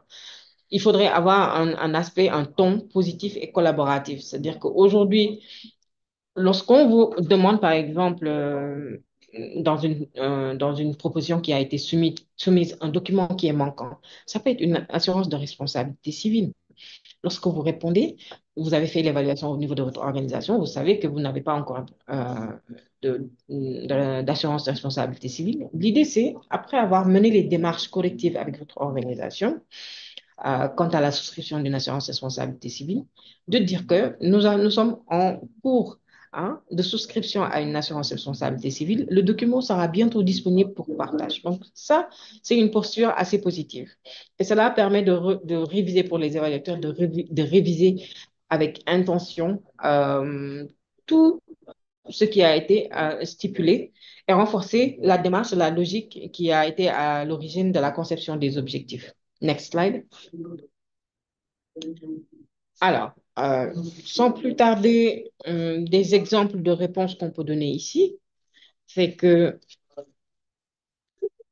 en termes d'introduction, l'évaluateur a vu que vous n'avez pas réellement euh, mis des éléments nécessaires d'introduction dans le document que vous avez fourni. Alors, qu'est-ce que vous pouvez donner comme réponse? La réponse qui est proposée ici, nous nous excusons du des caractères anglais qui restent sur ces slides-là, mais je vais traduire pour vous. Nous remercions les évaluateurs pour leur lecture attentive de notre soumission initiale.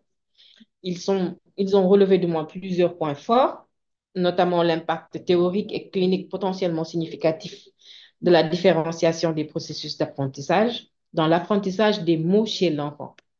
L'application innovante des théories de l'apprentissage général à l'apprentissage des mots chez l'enfant, l'expérience du chercheur, une productivité élevée au cours de la dernière période de financement, un protocole expérimental bien contrôlé, la mise à l'essai du paradigme proposé auprès de la tranche d'âge cible et un environnement hautement propice à la réussite du projet. Alors ici, la personne qui a répondu en reprenant les points positifs que l'évaluateur a partagés dans la revue. C'est important. Et en deuxième partie, qu'est-ce qu'il fait? Il met en exergue les points négatifs qui ont été soulignés et ce qu'il dit est très clair. Nous avons conservé ces points forts et soigneusement corrigé les faiblesses relevées par les évaluateurs dans cette proposition révisée. Il faut montrer qu'on a intégré les solutions par rapport aux précédentes critiques dans la nouvelle version qu'on va soumettre. Alors, les principaux changements sont résumés ci-dessous, indiqués dans la stratégie de recherche par un trait vertical dans la marge gauche. Ici, euh, excusez-moi, ici, euh, la stratégie de réponse, elle est très claire. Elle est de mettre en avant les points positifs, de pouvoir montrer quelles sont les stratégies, de manière résumée, quelles sont les stratégies pour résoudre les points de faiblesse qui ont été notés par les évaluateurs. Et enfin, de préciser dans le document comment est-ce que ces changements-là sont mis en exergue. Alors, on part sur le fait que ces critiques sont faites sur le chercheur ou bien l'équipe de chercheurs qui est mobilisée dans le projet. Ici, la critique est sur le caractère en fait statistique, les aspects de l'expérience en analyse statistique du consultant.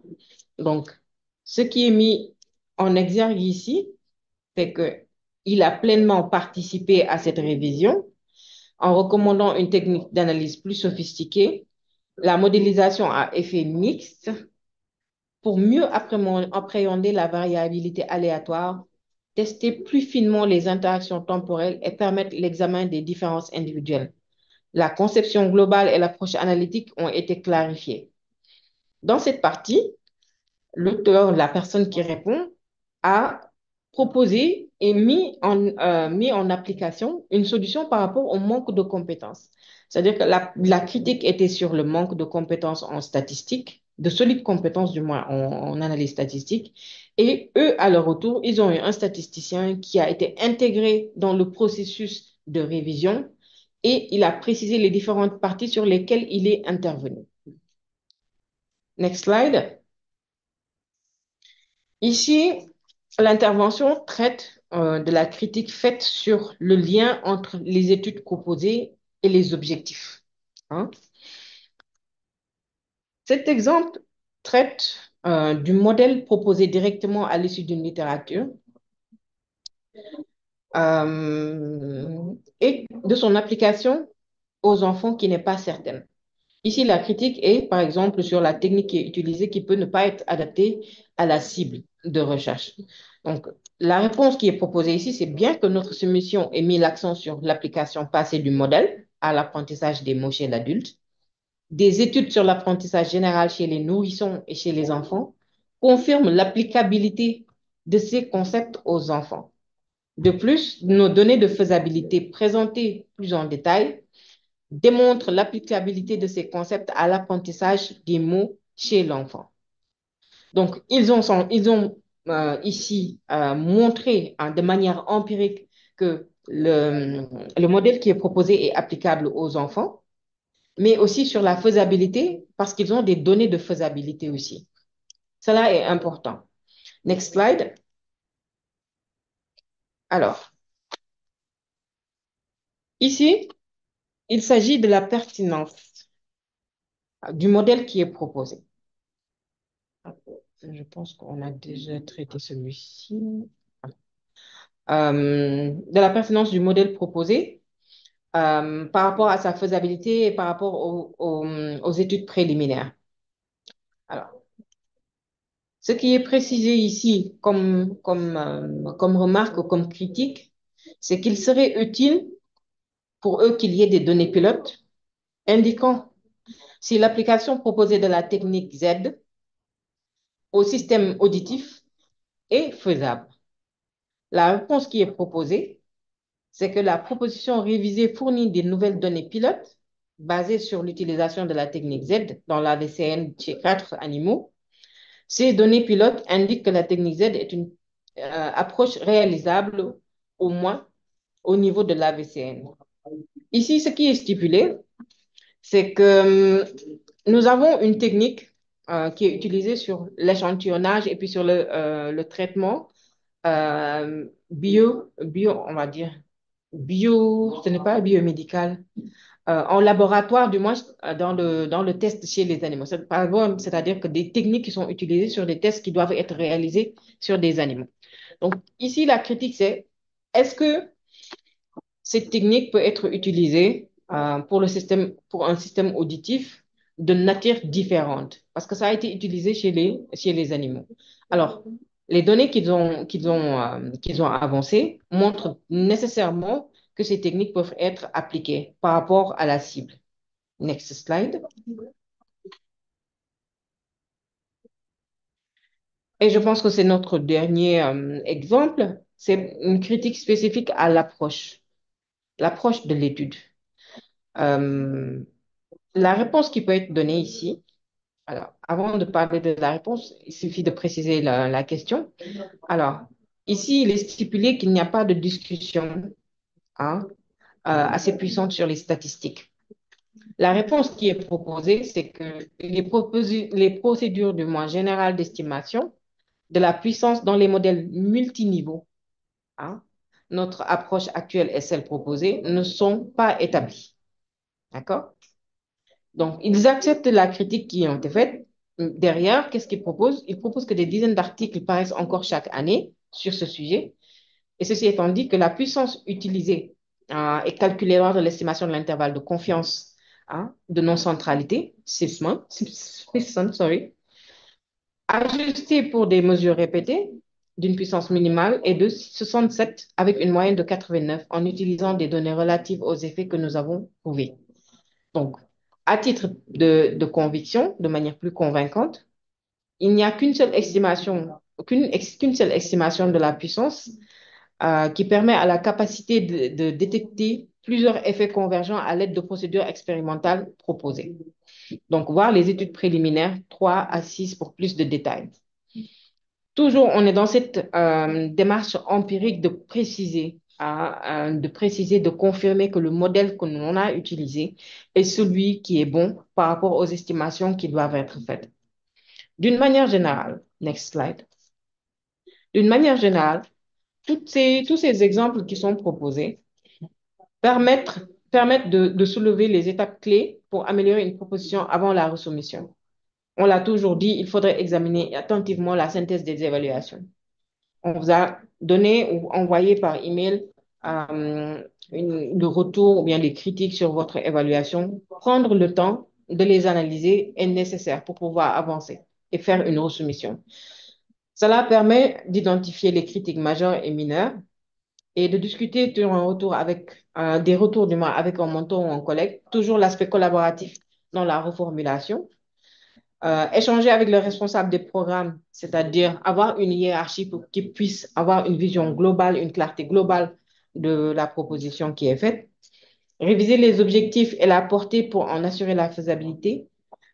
Cela précise qu'il faudrait à chaque fois avoir une relecture de ce qu'on a proposé et faire une comparaison avec ce qu'on vient de reproposer pour pouvoir voir s'il y a réellement une différence dans la nouvelle soumission. Cela permet de souligner l'aspect porté, hein, la portée qu'il y a. Est-ce qu'il y a vraiment un changement dans un but d'amélioration? Recueillir et renforcer des données préliminaires. La condition sine qua non, il faut toujours des données préliminaires pour pouvoir faire des études, des recherches.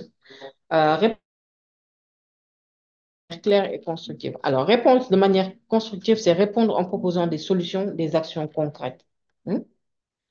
Mettre à jour les CV ou les rôles des équipes. Quelquefois, on peut faire des critiques sur des compétences qui sont manquantes, mais quand on parle de compétences manquantes, ça peut être des compétences qui sont faibles ou bien à renforcer. Et cela peut être dû tout simplement par le fait que il y a une personne de notre équipe qui n'a pas mis à jour son CV par rapport à une nouvelle compétence acquise, un diplôme nouvellement acquis, et qu'il est nécessaire de pouvoir faire la mise à jour de ses CV. D'où l'intérêt, en tant que chercheur, de garder tout le temps son CV à jour. Donc, rédiger en termes de praticabilité, rédiger une introduction d'une page claire et ciblée. Nous revenons aussi sur l'aspect de l'évaluateur qui reçoit une pléthore de dossiers. Il faut savoir vous démarquer en permettant une condensation, un condensé entre guillemets, hein, de votre réponse au niveau de l'introduction. Relisez attentivement, toujours. Tout à l'heure, monsieur le professeur Ba a parlé des différentes fautes de la remise en question en fait de l'image que l'on donne de notre organisation. Il faut relire. Relisez systématiquement. Relisez systématiquement par rapport à la forme, par rapport aussi à la fond, au fond du moins, pour pouvoir donner plus de lisibilité aux évaluateurs. Plus vous êtes clair, plus vous facilitez l'évaluation de votre resoumission. Next slide. Et nécessairement, cela admet un cycle. Il y a un cycle de resoumission. Fonctionner par cycle, fonctionner par méthodologie lorsque vous avez un projet, fonctionner par méthodologie aussi lorsque vous avez une stratégie de resoumission. Cela redit à, c'est une répétition des étapes précédentes ou bien un résumé des étapes précédentes, revoir la synthèse de l'évaluation. Cartographier, c'est identifier les critiques majeures et mineures. Prioriser, il faudrait évaluer les aspects qui ont un fort impact et avec un fort niveau d'effort, et ce, avec le moindre niveau d'effort, avec le moindre d'impact aussi pour pouvoir prioriser. Réviser les objectifs donnés, l'équipe, les objectifs, la clarité, l'aspect que vous avez aujourd'hui à préciser sur quoi est-ce que vous allez travailler et puis avec qui exactement est-ce que vous allez travailler. Faire nécessairement un listing des compétences qui sont nécessaires permet aujourd'hui de pouvoir esquiver toute critique sur l'aspect compétences à renforcer. Valider via mock review externe, c'est-à-dire faire toujours valider par une personne externe à l'équipe conceptrice de l'offre, d'où tout à l'heure on a souligné l'aspect de faire relire l'offre révisée par votre peu importe, mais c'est la personne d'une hiérarchie supérieure. Et enfin, resoumettre. Il faut être bien attentif. Tout à l'heure, le professeur l'a souligné. Il faut être bien attentif par rapport aux procédures de resoumission. C'est important parce que vous avez des procédures de soumission qui sont stipulées quelquefois dans l'appel à manifestation d'intérêt ou l'appel à candidature qui peuvent être différentes par rapport aux procédures de resoumission. Mais dans la majeure partie du temps, ce sont les mêmes. Et enfin, dans cette procédure aussi, à chaque fois que vous travaillez, prenez des notes sur qu'est-ce que vous avez, les leçons qui sont tirées dans la forme, dans le fond, dans votre capacité à collaborer avec vos collègues internes, avec vos collaborateurs externes pour pouvoir finaliser l'offre révisée. Enfin, next slide. Pour renforcer votre démarche, cela permet d'avoir plus de résilience, hein. Toujours garder cette posture positive en répondant. Toujours garder cette posture positive en voulant chercher à proposer quelque chose de meilleur. C'est important parce que c'est bien, quelquefois, c'est frustrant de recevoir des critiques négatives, sachant que quelquefois, on peut passer des mois, des semaines, des nuits blanches à travailler sur une offre. Mais derrière, n'est pas de sous-valoriser le travail, l'investissement que vous avez fait derrière. Il faut juste le savoir parce que les personnes qui évaluent comme vous sont passées par ça, sont passées par ces étapes-là. Seulement, il y a des objectifs à atteindre du point de vue opérationnel, d'un point de vue un peu plus global, que ce soit national ou international ou régional. Donc, il faudrait avoir cette capacité de résilience hein, pour pouvoir recevoir les refus et chaque fois essayer de pouvoir resoumettre tout en n'avoir pas une insistance négative auprès de l'évaluateur. Donc, le retour des pairs, toujours, qui revient, euh, avoir l'avis des collègues. Avoir l'avis des collègues. Cela permet aussi d'avoir une bonne dynamique de travail au niveau de votre projet. Chaque fois que vous devez faire des amendements, vous proposez des amendements, avoir le retour des pairs pour pouvoir partir sur une solution finale et une solution unanime à intégrer dans le document de resoumission. Alors, le suivi des révisions, toujours. Tout à l'heure, on a présenté une matrice de révision.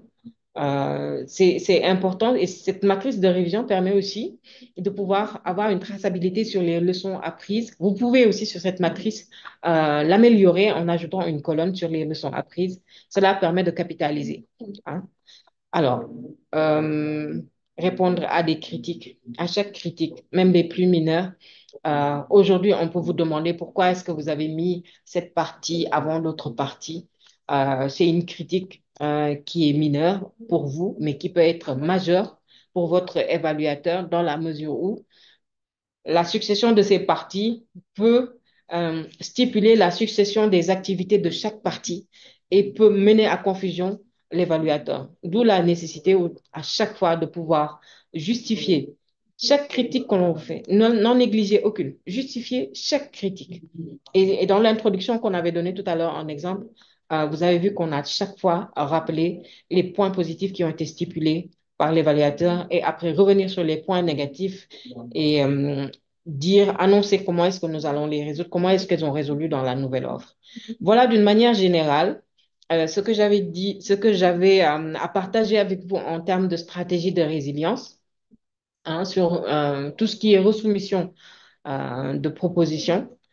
Euh, Et Diama, je pense on peut s'arrêter là pour voir s'il y a nécessairement des Bien, questions très ou des bien. recommandations. Oui. Merci beaucoup, Fatou. Nous avions promis une session concrète avec des exemples, des recommandations. Et c'est ce que Fatou vient de partager. Merci beaucoup pour ces éléments clés. Moi, j'ai gardé des éléments clés, persévérance, proactivité.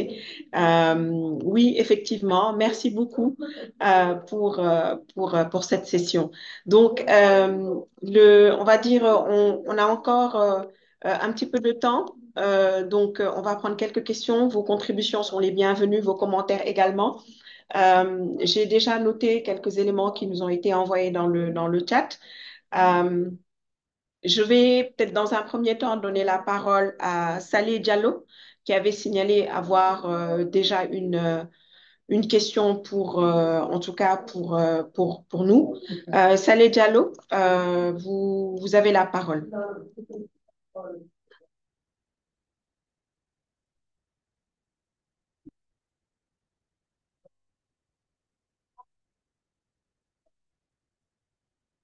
Saleh Diallo, vous nous recevez?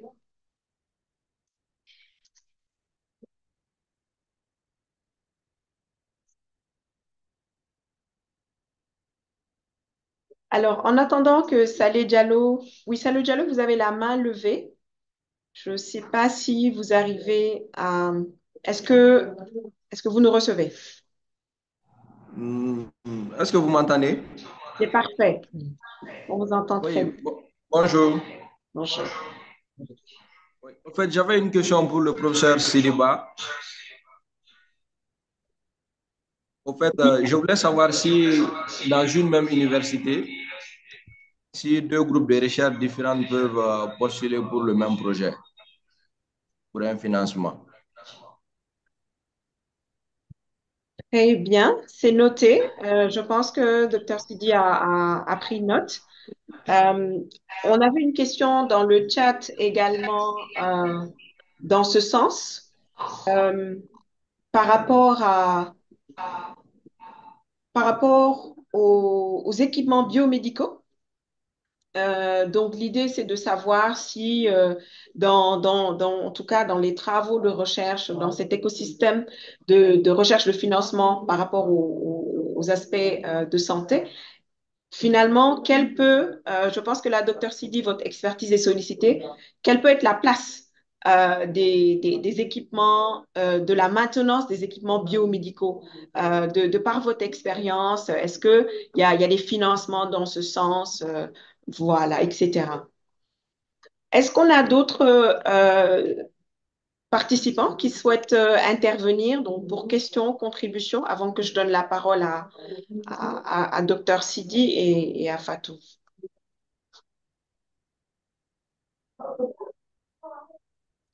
Docteur Sidi, je reviens vers vous, peut-être pour répondre à ces deux premières interrogations. Merci. Ok, oui, merci beaucoup. Oui, Saleh, la question est de savoir si dans une même institution, deux ou plusieurs groupes de recherche peuvent postuler à un même financement.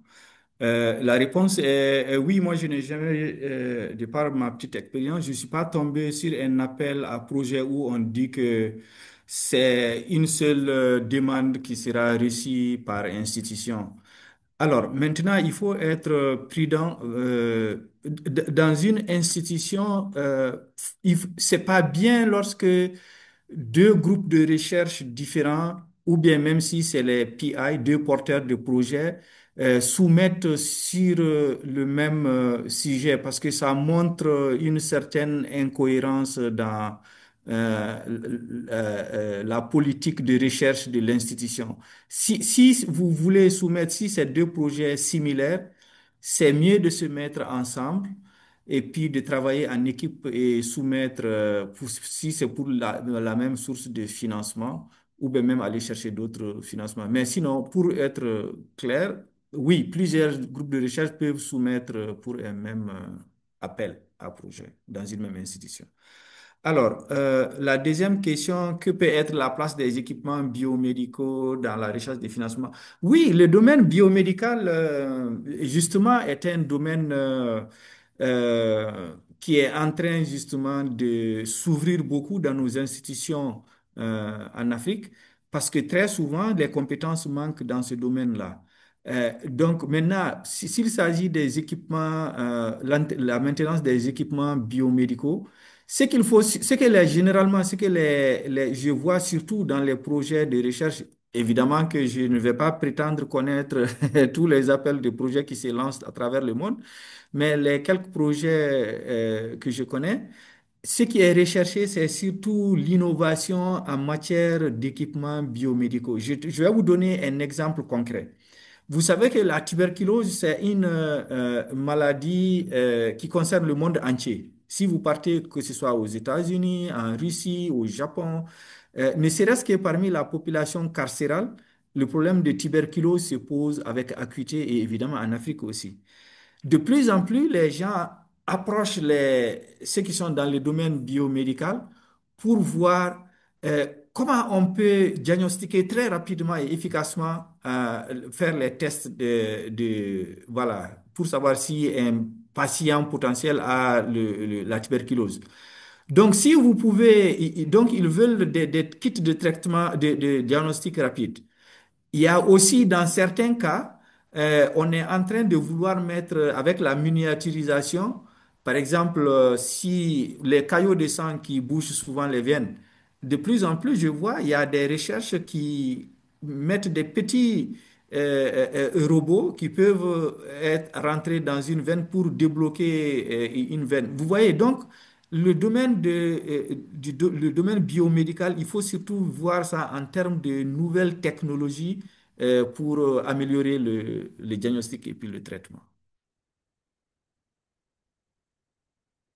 Ensuite, est-ce qu'il y a d'autres questions?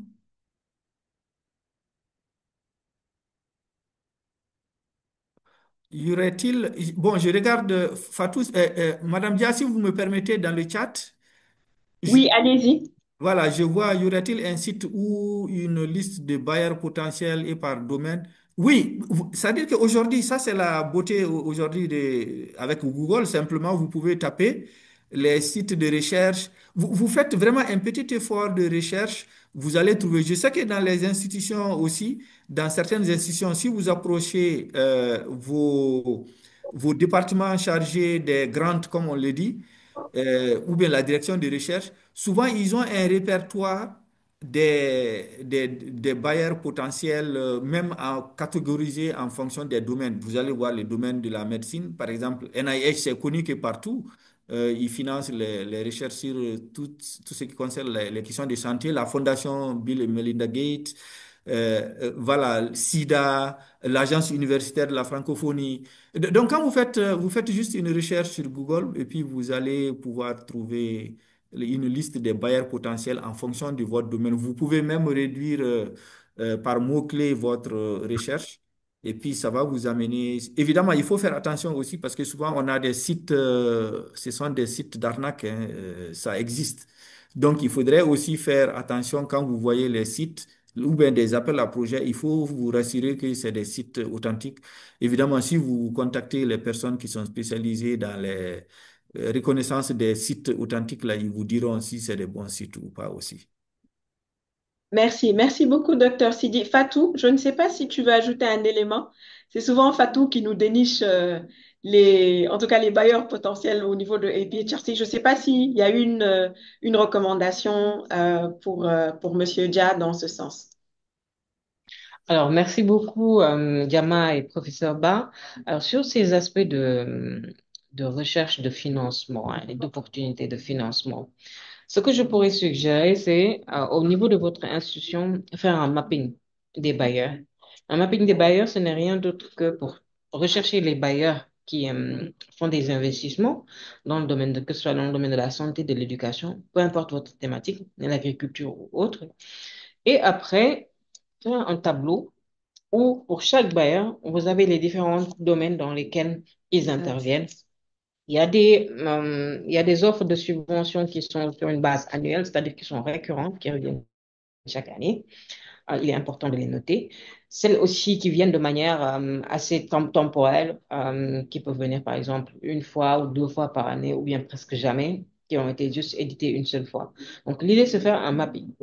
Donc, les bailleurs, là où ils interviennent, ça c'est l'Afrique de l'Ouest spécifié pour l'Afrique de l'Ouest, à faire les différentes thématiques d'intervention et les différentes opportunités récurrentes.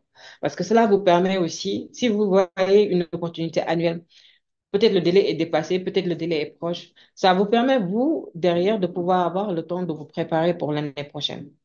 C'est important. Le temps de la préparation de la proposition, c'est nécessaire. Ça vous permet de pouvoir aujourd'hui euh, collecter les informations nécessaires, avoir du temps pour la revue dont vous avez besoin, concomitamment avec d'autres projets. Hein. Une fois avec la revue, vous avez des données préliminaires. Et à ce moment-là, vous saurez sur quelle euh, base est-ce que vous allez vous allez proposer une stratégie de recherche et avec quelle équipe est-ce que vous aurez le temps aussi de travailler, que ce soit une équipe interne ou une équipe externe. Parce que il y a des considérations à prendre quand on élabore une proposition de recherche. Lorsque vous avez des collaborateurs externes à votre institution, vous avez un temps de prise de contact, un temps d'échange sur l'opportunité et un temps de répartition des activités euh, pour le partenaire. Sachant que tous les partenaires n'ont pas même mode de fonctionnement, quelquefois la demande de partenariat peut prendre du temps ou ne pas prendre du temps et ça peut mitiger votre proportion à avoir une réponse positive par rapport à votre offre. C'est nécessaire. Donc, vraiment anticiper le plus possible. C'est ce qu'on suggère en tant que chargé de subvention. Lorsque vous voulez candidater à une offre, le minimum, c'est d'avoir une période de 2 mois lorsque vous avez toutes les ressources nécessaires pour travailler votre offre. Lorsque vous n'en avez pas, essayez d'avoir une période de 6 mois à 5 mois, ou bien même au-delà. 1 an serait l'idéal pour bien prendre le temps d'avoir une clarté. Quelquefois, la limite courte des appels à candidature font qu'on n'a pas une clarté pour pouvoir aborder tous les points thématiques nécessaires dans le proposal, et ce qui fait que beaucoup échouent. Beaucoup échouent en soumettant leur proposition, que ce soit la première soumission ou la resoumission, parce qu'il n'y a pas eu le temps de traitement nécessaire. Et le temps de traitement est justifié par ce que je viens de dire. Le temps de la mise en place de la collaboration, le temps aussi de la budgétisation, parce que lorsque vous faites des recherches, vous avez nécessairement du matériel à acheter. Cela vous permet de donner à votre équipe financière le temps de chercher des devis, d'avoir des devis et ne pas faire une budgétisation à l'aveugle faite sur la base d'estimation des précédentes, alors que les cours des choses peuvent changer, les matériels. Donc voilà Très nécessairement bien. ce que j'avais à rajouter Ajouter. sur les bailleurs. Merci, merci, merci beaucoup, Fatou. Nous aurons un webinaire, on va dire, un peu plus spécial sur justement sur les bailleurs. Donc, n'hésitez pas à suivre les prochains webinaires. Mais déjà, merci pour ces contributions-là. Il y a eu des questions, en tout cas des requêtes par rapport à la disponibilité des slides qui ont été partagés.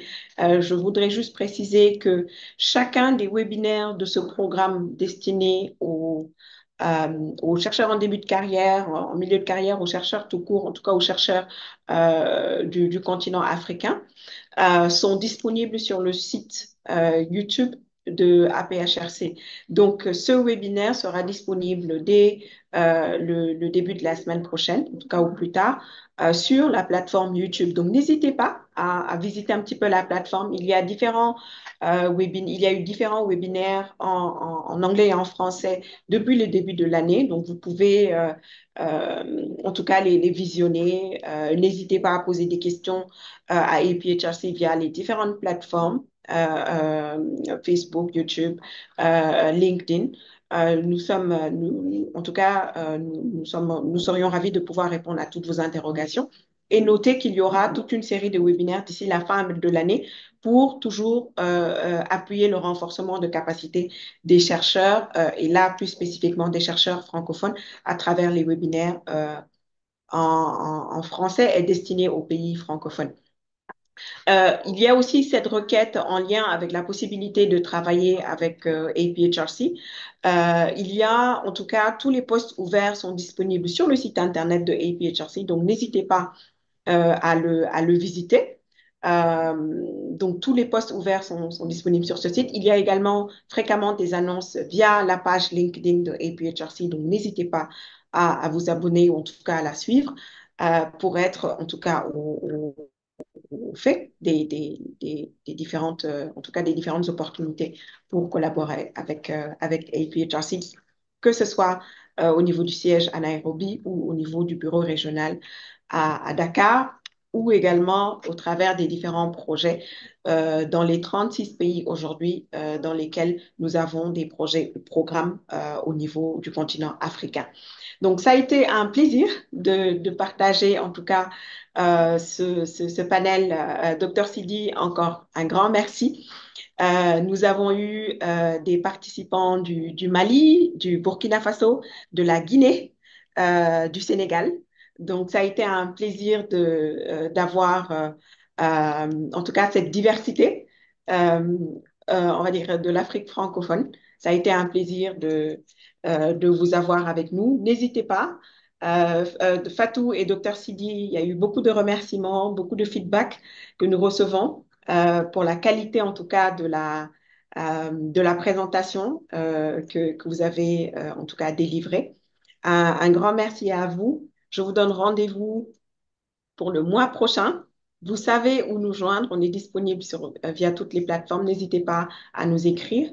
Je vous donne rendez-vous le mois prochain pour un prochain webinaire, toujours pour renforcer les capacités des chercheurs africains. Merci beaucoup. Merci Fatou, merci Madame Dia, merci à tous les participants. C'est un grand plaisir et un grand honneur.